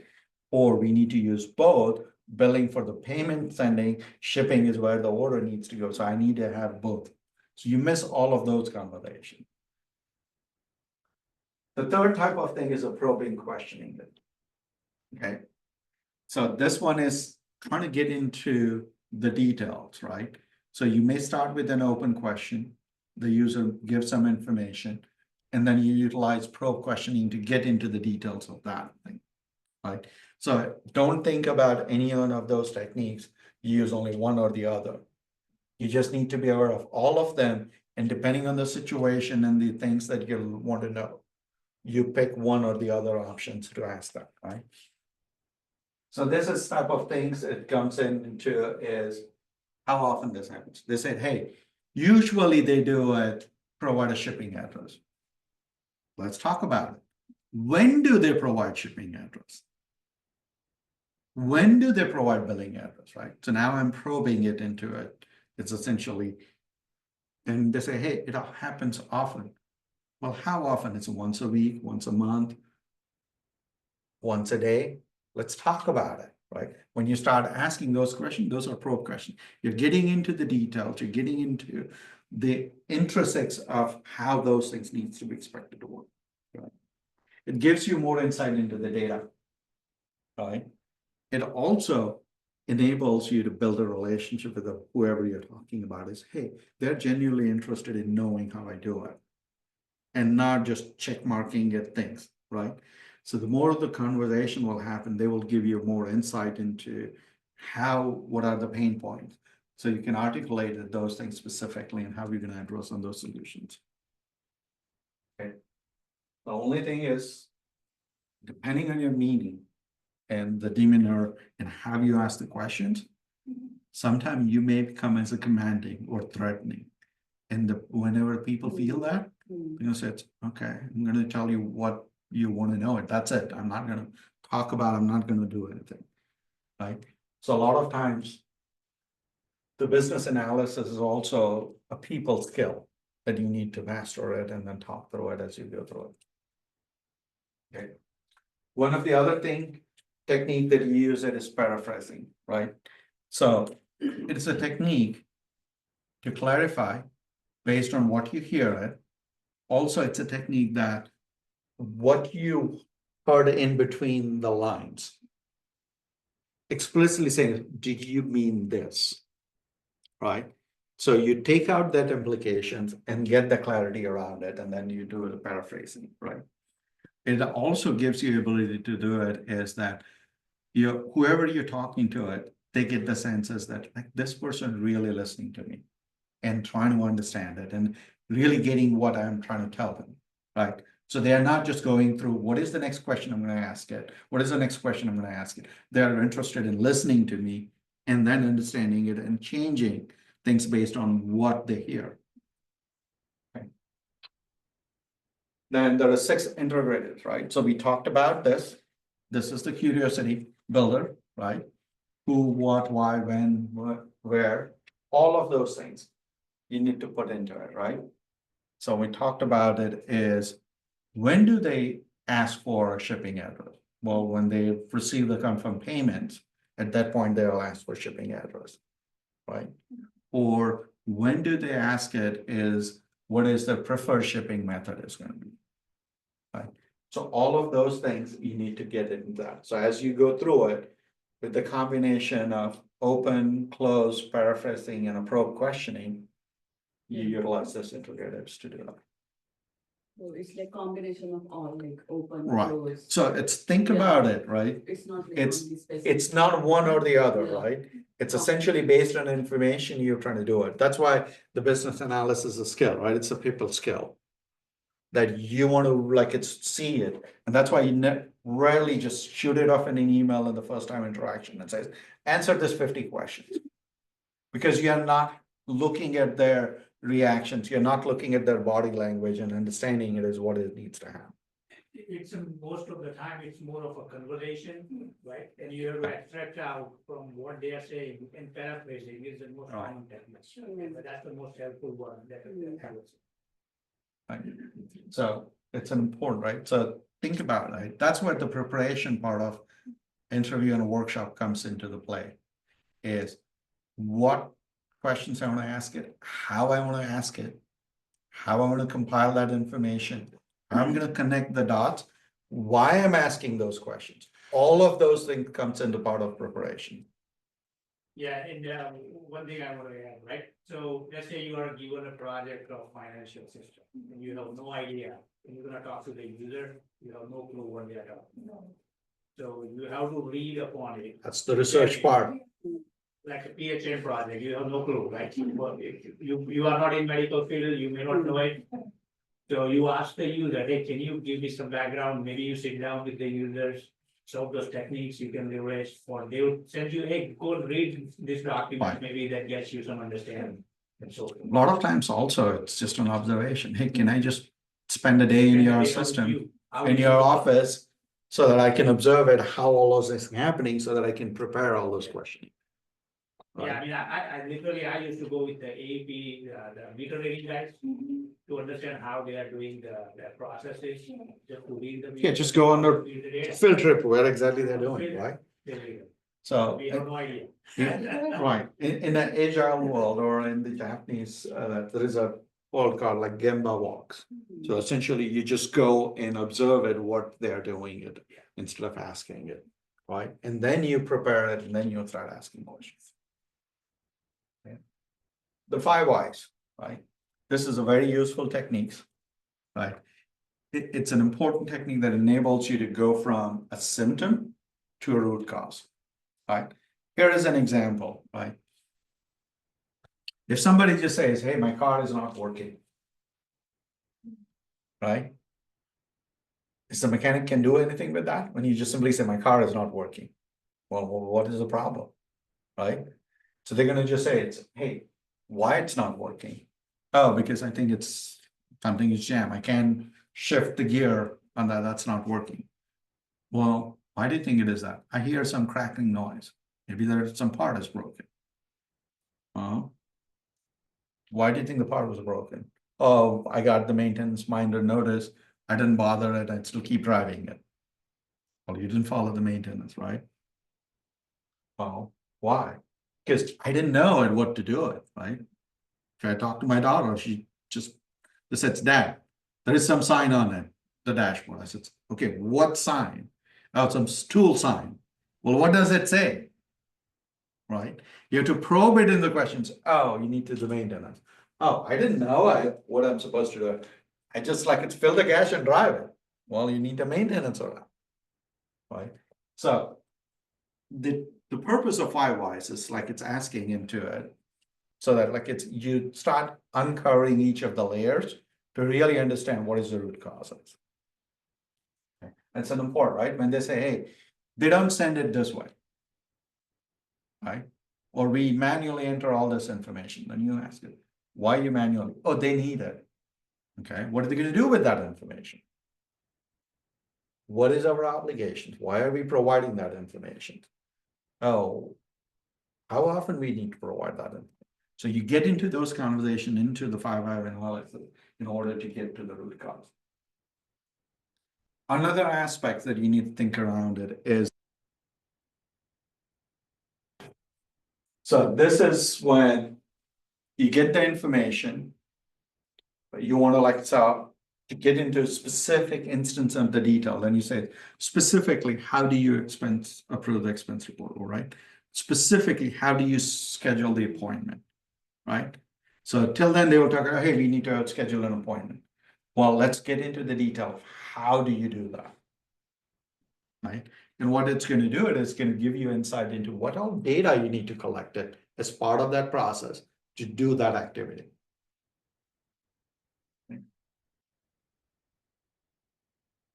Right? Also, you need to start getting into it. What is the significance of it, right? When they give certain information, right? You need to understand, is it generic or a specific priority? Is that a specific relevance of it, right? When they say, hey, finance department always approves the expense report, right? What is the significance? Because they manage all the budget. They will be able to know it as whether I followed the rules for submitting the expense or not, or I'm like, it's kind of doing it in proper utilization of that expenses to do things, right? So those kind of things that you need to know at a look when you go into that significance. Now, as you do this conversation, there are a few things that you need to watch out for, right? You're collecting at all those details, but you want to make sure the information you're collecting is accurate and it's complete. Okay, and how do you make it sure, right? First, you need to make sure that whom you're talking to it, right? You are getting them comfortable. You're making it sure, is the interviewer was nervous and they didn't provide all the information, or they were too familiar with the job and they wanted to do it only certain way, versus what is the different way to do the things, right? A lot of times they just say, hey, I think they process payment this way, right? That's an assumption. You want to be mindful of it, because if not, the information that you're collecting is not going to be accurate. Okay. The other thing you also want to do it is, and this is often happens in a big corporations, are they protecting others when they're giving the information? So I'll give it to that, right? When they say it's, hey, we're going to build this new systems and it's going to automate all these things. People are going to lose jobs, or people need to upskill because of that. And if you're the persons you're talking to them, guess what? They're not going to give you the accurate information for you to automate it, because they still need to worry about their job. So they're protecting things. So they're not giving you the intended information. You need to be mindful around that. And tactfully ask the questions in the details in order to get the information as accurate as you can. Okay. The other aspects you need to think around is filtering. Okay. And filtering is nothing but a bias. So when you get the information, right, you need to worry about what kind of bias they have. If they have a knowledge bias, they have essentially a culture bias, a location bias, geographic bias, right? So like it's in a global workforce, and you do it, right? You're going to see that the user is going to be all over the globe.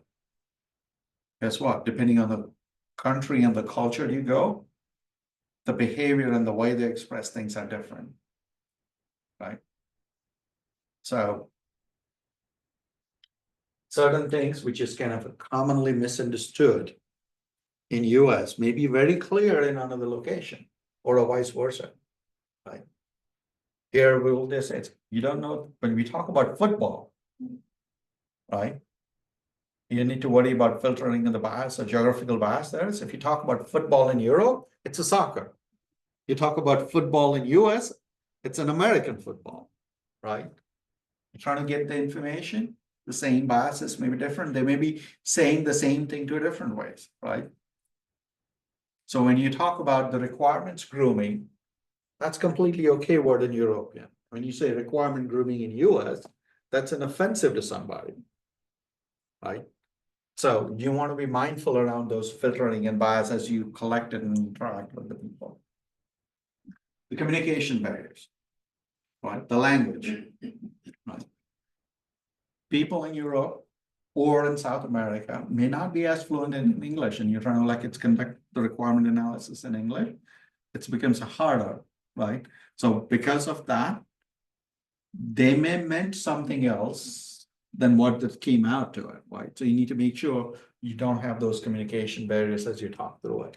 If it needed it, make sure you bring it the right sets of people who has a knowledge of both language, both culture to help you to understand and capture those things accurately.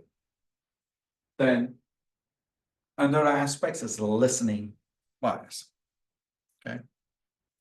This is important from you as a business analyst point of view, right? Are you listening what they are saying, or you're assuming you listen what they say about? That's the key thing, right? They said, oh yeah, we just process the order. In your mind, the processing order may be different than what their mind is processing order is, right? But you assume, hey, they say the process order, it just means take it, ship it, and send it. It could be is the process order is, do I understand? Do I have all the inventory in place? Can I fulfill the order? And that may be their definition of processing. So you need to make sure you're listening to actually what they're meaning it. Okay. Here's the examples of filtering, right? Assumptions, situational factors, workplace culture, right? Ethics, organizational status, right? So when you go, and it often happens in organization, right? The people who are like actually users of the systems, you talk to them and their managers, they have two different perspectives. You need to make sure you understand what is organizational status, right? Like you either say, hey, I want to do it this way. But the person who's paying it says, this is the way it needs to be done. You need to understand it, where they fall in organization and which one you need to put in importance or where you need to have a conversation, right? In that case, you may want to like have an additional conversation with the manager. Yes, but the people who are like using it, they give this perspective. And you give this perspective, what do you would like me to do? How the system should behave, right? So you need to worry about all of that, right? Also, like it's think around what I talk about, right? It says, I received an approval. Well, is that? I did explicitly, somebody says I approve it, or you just send an email and assume that they got an approval, right? That comes in assumptions, right? Like it's when a lot of times happens when I said, what do you want to eat? Just get something. What? Well, what do you want something? Well, they may say it's something. And I said, it's okay, let me just go get the pizza. They said, no, I didn't want it a pizza. I want a Taco Bell. Right? Did I get explicit approval of what they wanted versus they said, say, get an email, get something, right? That's why they want to make sure filtering doesn't occur, right? Or you have the ability to eliminate as much filtering as possible. Right? Communication barriers, right? I talk about hidden agendas, right? They may not tell you everything because they are afraid of certain things, right? I'll give an example. In my first job, I worked for Air Force, right? And I worked for an agency part of the Air Force, which is trying to build a system that can be used by all the armed forces, Air Force, Navy, and that. Okay. Not even me getting just fresh out of the college. So it's okay, let me just go talk to them, right? Started asking questions, right? And one of the senior pulled me and says, you need to be aware of it. There are hidden agendas. I said, no, but that's what they say. So no, that's what they want you to think that they say that. The hidden agenda is if they all are forced to use one Air Force system, their all funding and their domain and control over each of the system is going to go away. So they are just going to throw different hurdles that you will not be able to build that consciousness. You need to worry about those hidden agendas that you're talking about, right? Specifically, like it's an example, like we talked about, there's 2 different counties. You need to talk to both officials. You need to make sure they come to an agreement of what they want. Otherwise, you will be catering one hidden agenda versus other hidden agenda. Okay. All of the other things, right? Management by memo. Classes, whether it's an age or language. Right? Absence of appropriate channels, right? People say, hey, I needed all stakeholders. 3 of them say, I'm too busy, I'm not going to come in. And you get still proceed and get all the requirements.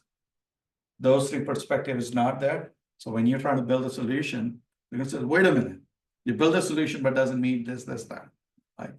You need to make sure they have right presence of all of those things. Okay. The listening. That's a key skill that you need to do it, right? You want to make sure you really understood what they say, right? Also, when you are interacting, whether it's in a workshop or an interview, right? Show the gestures to say you really understand it, right? So this is one of the key things. It's hard to do it. When people are answering questions, like I've seen it in many interviews, right? When somebody's answering questions, instead of listening to that answer, people are already preparing. What is the next thing I want to ask them? Right? You don't want to do that because what happens is then you miss all the details and you're really not understanding in between the line. You're just kind of preparing it for the sake of asking questions. You see it in a lot of interviews, right? They keep asking that thing, then you know it. Hey, they're just using a pretense to just get over with the 30 minutes or an hour that is scheduled. They're not really understanding what you're doing it, or they don't feel that there is a connection between what you're saying it and what they're looking for. Okay. Listen for emotions and attitudes. Right. So when you're doing a workshop, right? If somebody just like it's doing like this, they're not interested in listening to your opinion. They're just saying, okay, say whatever you're saying is. I'm just here, I'm getting over with this. Right? So you need to look at the body language, right? Or is it they are like it's doing like this because they're feeling cold in the room and they're trying to stay warm. Yeah. Right? Good. That's the things that you need to do. That's where it is, the listening, right? It's an important factor, specifically when you're going in a workshop. And if somebody's just saying in the corner and just looking that, right? You need to understand, are they not because they're not interested or they are cold? They are still trying to understand what you're trying to say it, but they have a different mindset, right? Don't interrupt unless you sense an avoidance, right? So if they're talking, it like if Harshal is going to give requirement, and every 2 seconds I said, wait, but what do you want this? Wait, but what do you mean this? What's going to happen? Next thing Harshal says, you're not interested in listening to what I have to say. You have specific agenda questions in mind. So why don't you just finish those questions and get over with these things? That's the trouble, right? That's why it's an important thing to making sure you really prepare yourself well to say, it's how I'm going to deal with this situation. Okay. Again, a lot of times paraphrasing and asking your follow-up questions gives the sense that yes, they are listening, they're trying to understand it. Okay. Once you do all of that, then you need to really understand the big picture of what everybody said it and compile that information, right? Summarize it, identify what are the gaps that you have it, talk about what are emerging themes, what are the decisions that needs to be made or made, what actions needs to follow. And you close all of the loops on all of those things to get the comprehensive picture. Okay. So that's the kind of things that you need to get it in the preparation. Okay. So what I want you to think around it is when you go through these things, there has to be specific sets of questions that you're going to ask it and then do it. Okay. So what I'm going to do it is, let me see if I can get to customs creations. Okay. So I want you to think around. So here is the custom creations. Okay. I'm going to demonstrate a couple of examples of interviewing. Okay. So I'm going to actually work with Harshal. I'm going to play the role of interviewer. Harshal is going to answer based on that, right? So I'm going to focus on this part. Okay, which is essentially the new capabilities that they want the corporations to customize. Okay, so I'm going to go ahead and bring this to that. Okay, and then I want you to observe it, like it's how I started getting into that. Okay, and then we'll collect it. Now, one thing we're not going to do is I'm not going to write the notes, right? But essentially, that's what you do it when you ask a question that based on answer, you make the notes so that you can get that holistic view and then start building out a requirement. Okay. So I'm going to go ahead and kind of start asking, right? I'm going to start with open-ended questions and I'm going to start narrowing it down, right? So Harshal, thank you for it's kind of spending time. I wanted to really understand it is how this corporate customers part of the business is going to work it out and how Whirl works it. So can you give me some examples of what kind of corporations that you're looking for that who will be coming to us for this particular offering if you do it? Yes, so there are different types of corporation, right? So there could be anybody who wants to basically order some specific items, basically for their products. Basically, so they want to utilize the custom creations, right? The platform. So they will be coming to the site basically, and they need to be able to basically order the products from the custom creations at that point. Now, it could be anything that custom creation is offering. It could be anything like kind of like items list or whatever that are being sold in the staples, or anything related to those type of items, maybe binders, books, pencils, whatever the items that they are selling.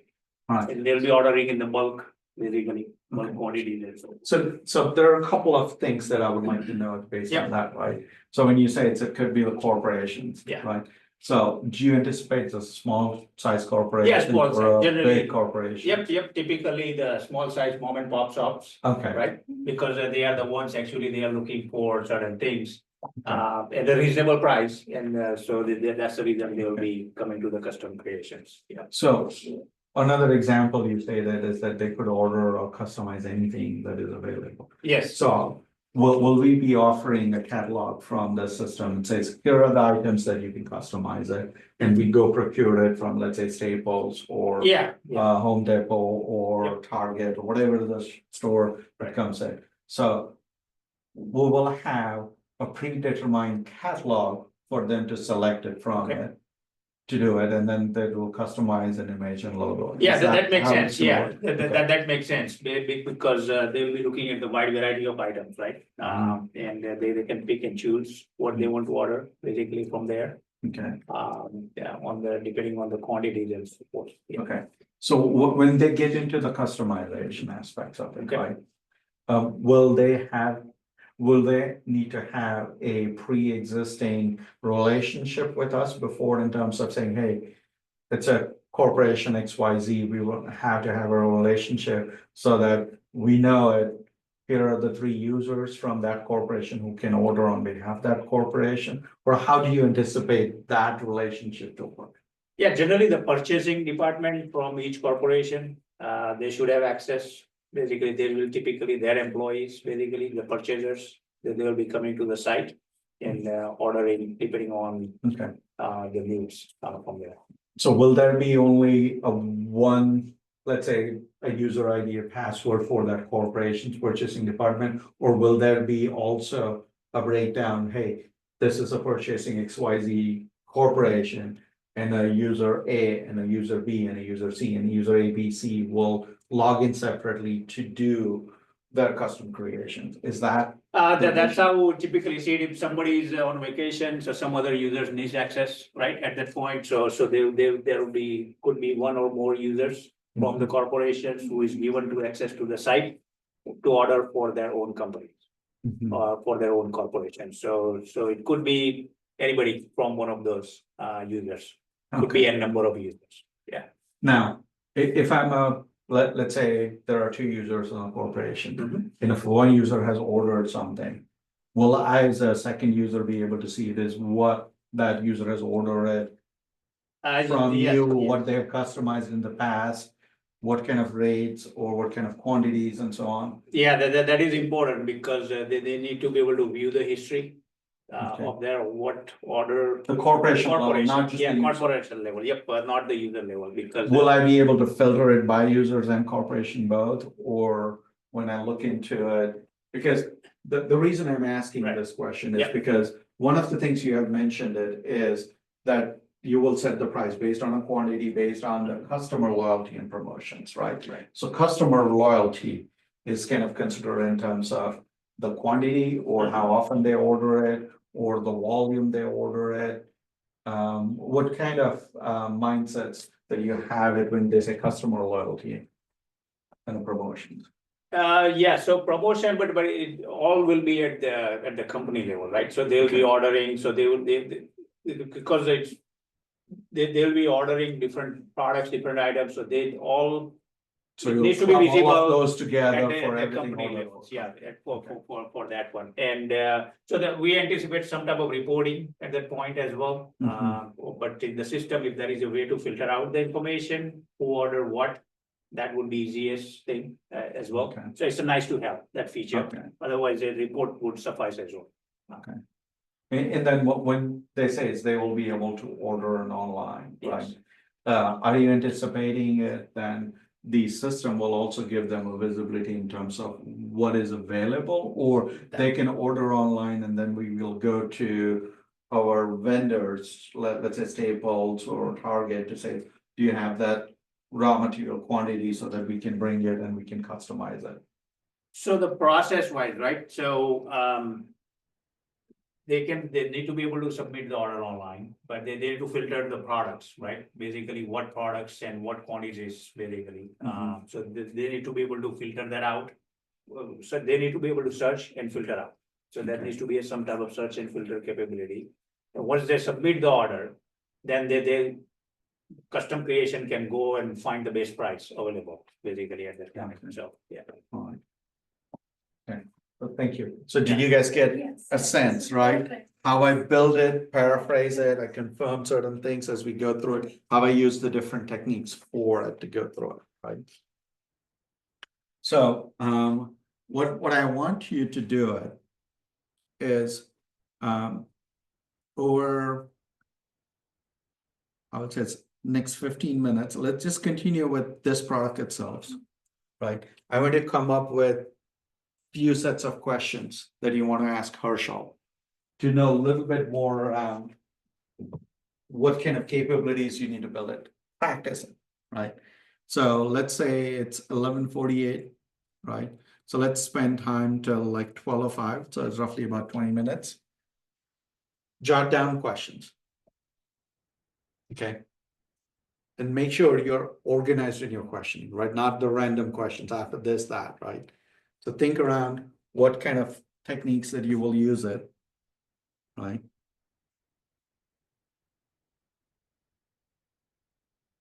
Right. So all these techniques, which one you would like to use it, right? Be much more mindful is why I'm using this technique. Is it for this purpose or what information I want to get it out when I ask this question? Okay. So take that time. Let's do it till like it's 12:05. Compile all those questions. Okay, and then we'll ask Arshal as one of our stakeholders to answer those questions. Okay, good job, you understood the assignment? Yes, sir. Okay, all right. So go through it, right? I'm gonna ask you each one to prepare sufficient so that each one of you will get 5 minutes to talk to Harshal. One thing you want to be mindful is also I just said is if somebody already asked that question, don't keep asking the same question again, right? That's your listening. So as the second person comes in, they need to adjust it, not only on based on what Harshal said it, but what previously he has said it to the other participants. Okay, which one you want? Problem statement. Problem statement. Okay. So this gives you the whole view. Okay. All right. So we'll go till 12:05, 15 minutes.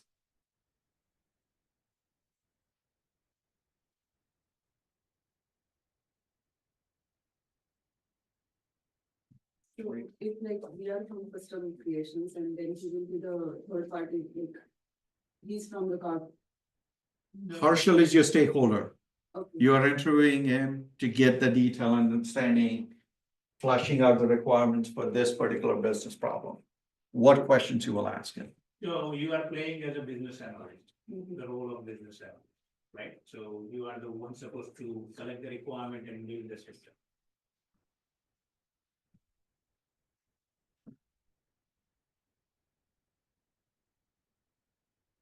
No. All right. So hopefully everybody had an opportunity. So we're gonna start with Girija first, you online. As you ask the questions, Harshal is here. Harshal is gonna answer it. So unmute yourself and you have 5 minutes and let me see if I can. I'm just gonna time till like 12:10. Go ahead.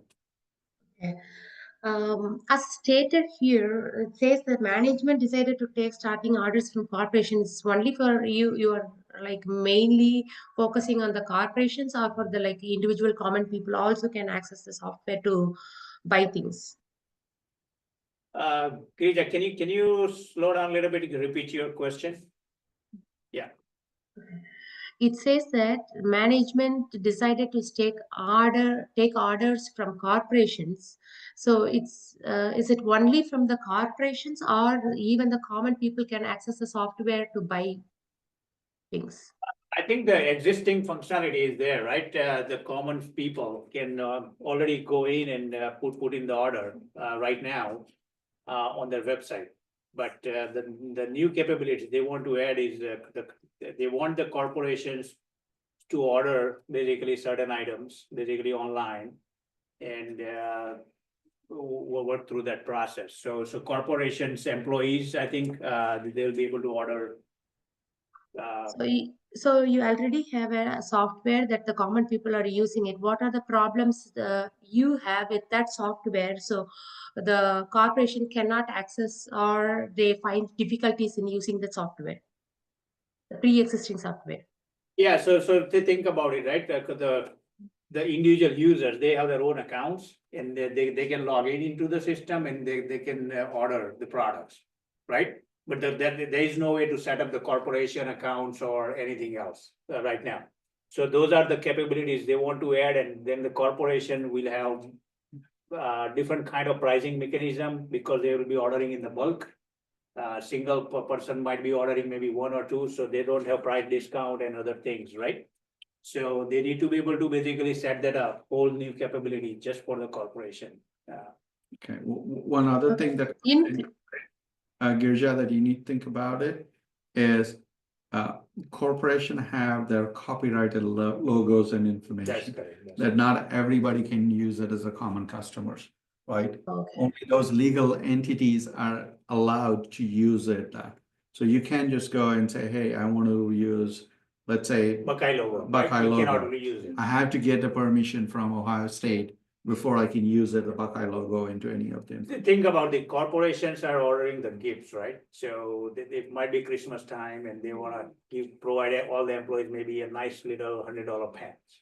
So they wanna put their logo in and they want to, they would, so those are the capabilities they want, basically. So is there any staff to customize the product, or like you already have the images to put into the products, like how to customize the same project in same product in different ways?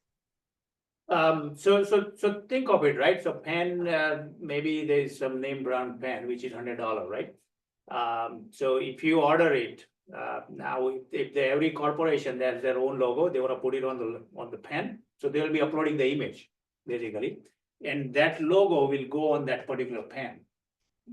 So if I'm a corporation A, then I can put my logo on that pen. If I'm a corporation B, if I select the same pen, then they can customize basically that way.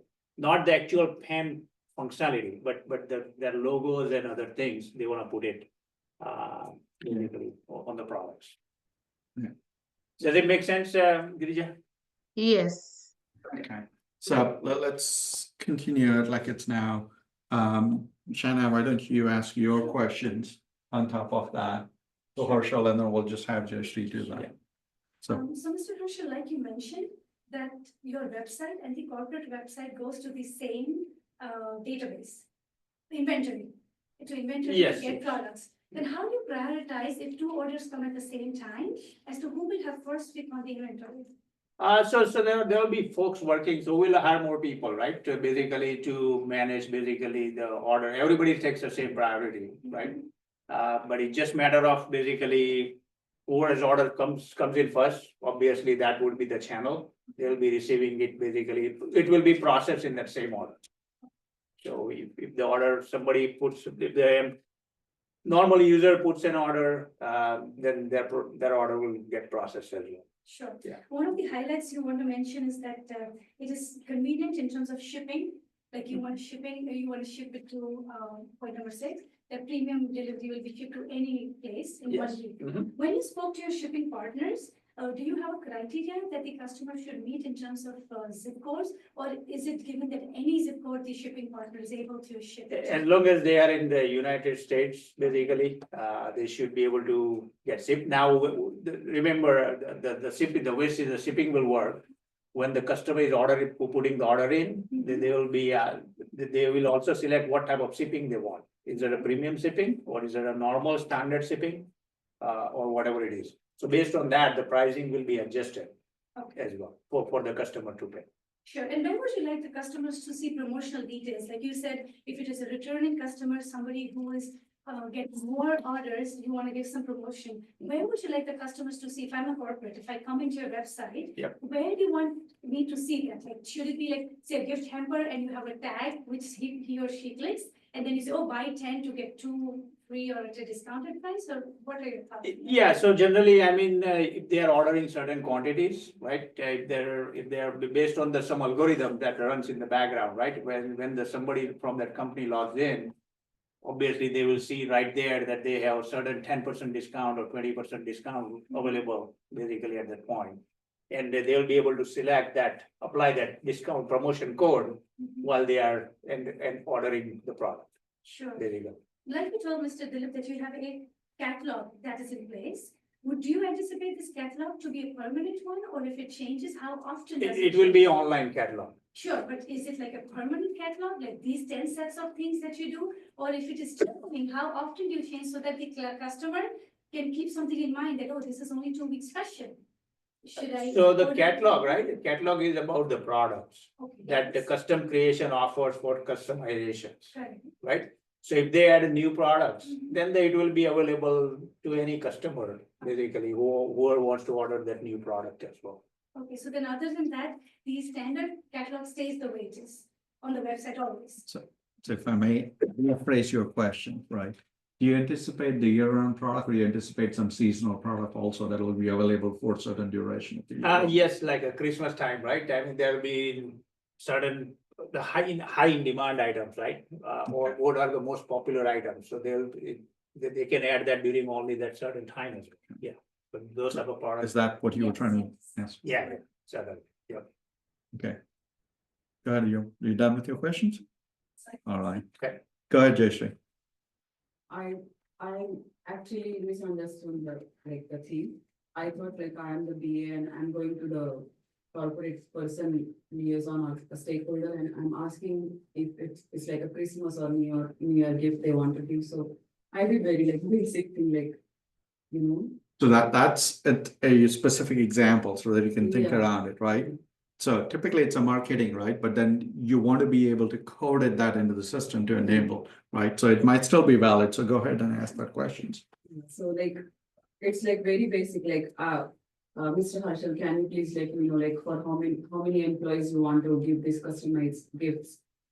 And So that is outside the system, right? That is not part of the system. So corporation decides that how many employees and what, but what they are trying to do with this system when they log in, they want to order for those employees to provide the gift for those employees. So if I were to ask that question, I would ask it differently. Is there a minimum quantity or a maximum quantity that they can order it from corporate for customization?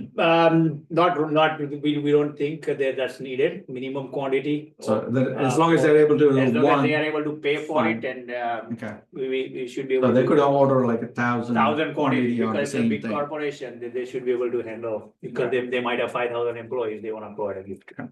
So, Is there any like a discount variation in number of items? Like if you order like 100 product, 100 items, you will be like 10%. And if you're exceeding like 100 or 200, it will be like 15% discount like that. yes, that would definitely be there based on the quantities they are ordering and their past history as well. So like a promotion code that we talked about, right? I spoke earlier, so that is also available to the customers at that point. But when they are ordering, basically, and there will be certain algorithm that runs in the background for that, what type of discounts they will be getting and so forth. From the financial standpoint or order standpoint. like my second question was like, do you have any specific design or like, you know, in your mind which you want to customize on that gift, or do you want some options from our side, or like from custom creations? Mhm. Like,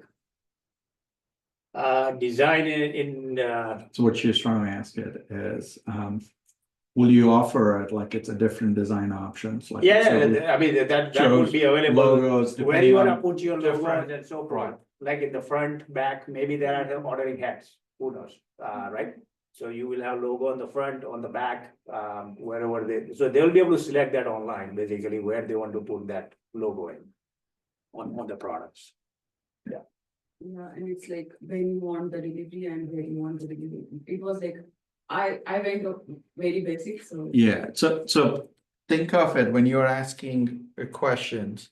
Thank you, Arshil. for that. But when you're asking questions, right? You need to think around from the context, right? So like I saw it, every one of you did it. But again, I would say you were fragmented, Mm.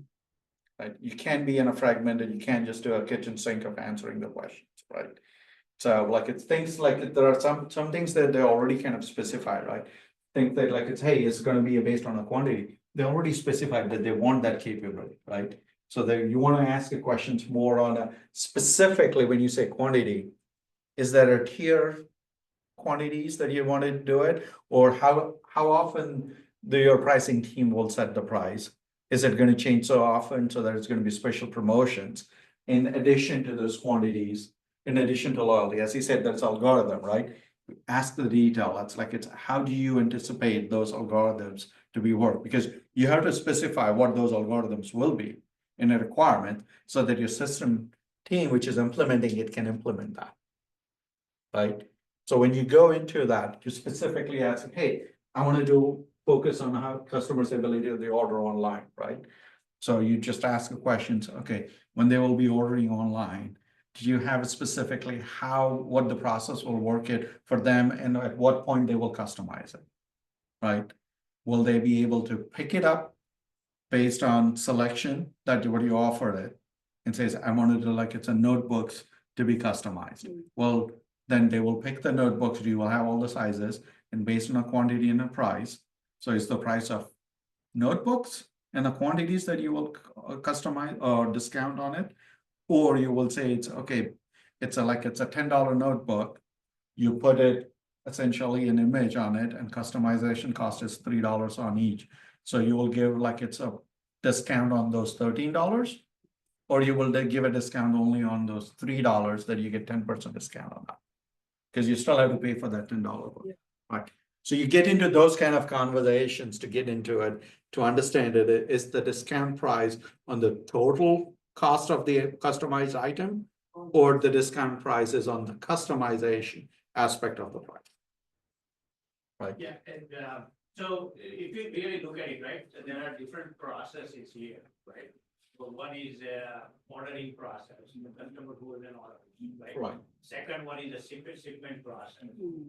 Third one is more of a discounting that whatever how the discount part works and all those things, right? Plus, there might be like adding the products as well, right? So Right. there like how often we add new products or whatever. So that's another whatever the product setup process, right? So you have 4 different processes, and your goal is to get the information on as much detail on those individual processes. So you might have different stakeholders, because you might not be talking to the same guy for different processes. So your questioning should be on that specific process only, so that you can identify and model. And I think Dilip will talk about it probably not next session, maybe next session, about how do we go about the modeling and the processes. So Yeah. Okay. so this is a good initial step, right? I mean, this is getting more understanding of that, but but it needs to be focused, right? Right. The questioning. Yeah. So the key there is preparing, right? So I know like we had only like 5 minutes because I wanted you to get into the practice of trying it out, right? But think around it is what you want to prepare, what information you want to get it out, right? So for today, we're going to actually pause here because this is a good breaking point, right? But let's talk about what the homework you need to do, right? So this week it's going to be a little bit busy for you, right? So let me open a notepad and then put into it so that you can clearly see it, what all we need to do.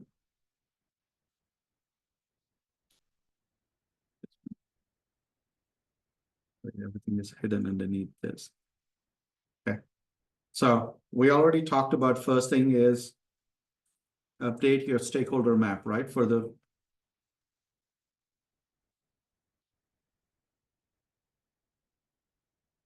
PHN.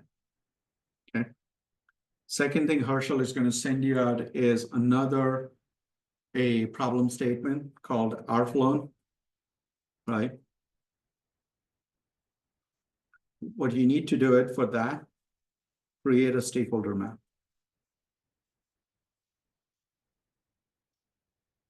Okay. Third thing you need to do it is you need to prepare questions for PHN to ask, right? So similar to what we started with the custom creation, prepare a sets of questions that you want to ask it so that you have a better understanding of it, right? And it could be is once I created the stakeholder map, pick one or two areas within that, right? So like it's a registration nursing system or EMR. Pick one or two specific stakeholder maybe area side, and then put your questioning around it, right? Let's just say I'm just gonna do it for two stakeholders, right? So you know which two stakeholders, pick that, prepare those questions, and then start collecting the information around it, right? Yeah, now for that one, I would suggest them to read the additional material, or extra document, which are already on the site that we send with you, Google Drive. There is a PHN folder, right?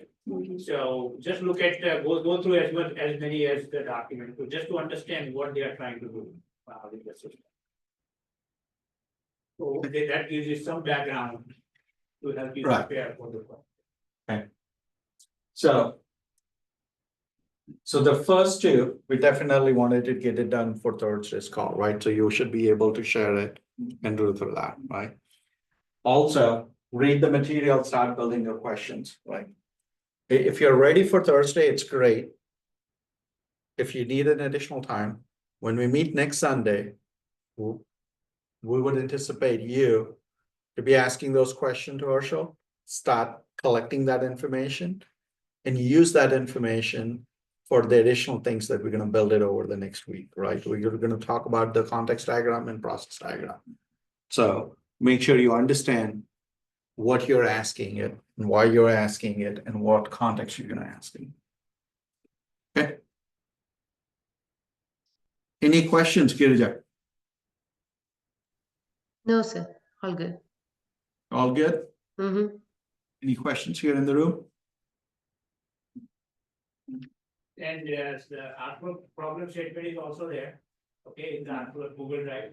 So just look at the artwork folder and it should be already be there.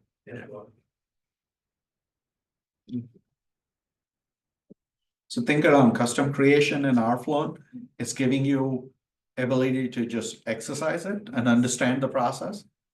PHN is your key project that you want you to be built on. Okay.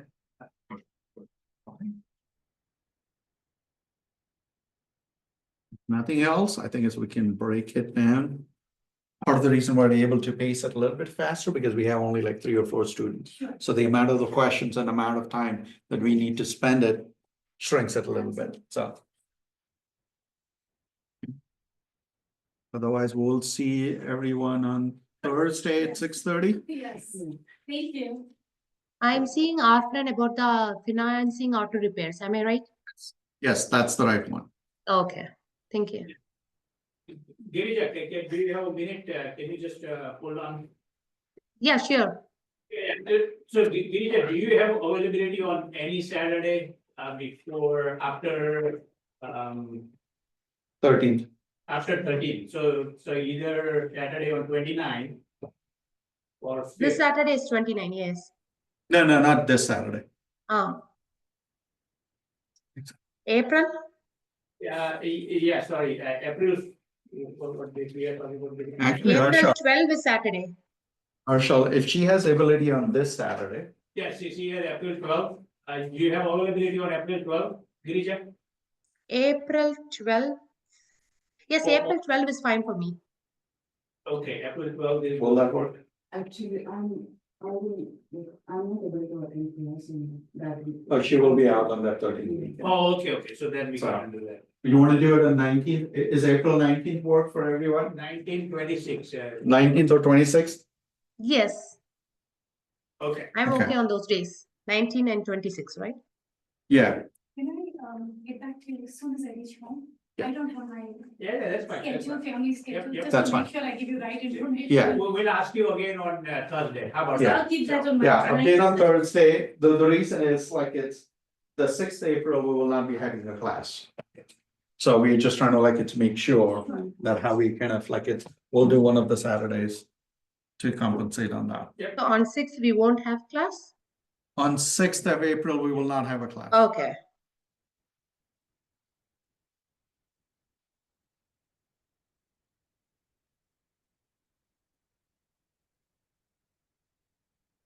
So I'll let you know, just. Yeah, no worries, Yes. yeah, just text me or whatever it is, right? Or we can discuss on Thursday, that's fine, yeah. Okay. So, has everybody captured the 3 items for the homework? All right. Then have a good Yes, sir. Sunday, and we will see you on Thursday. I'm gonna go ahead and actually stop the Thank you, recording. All right.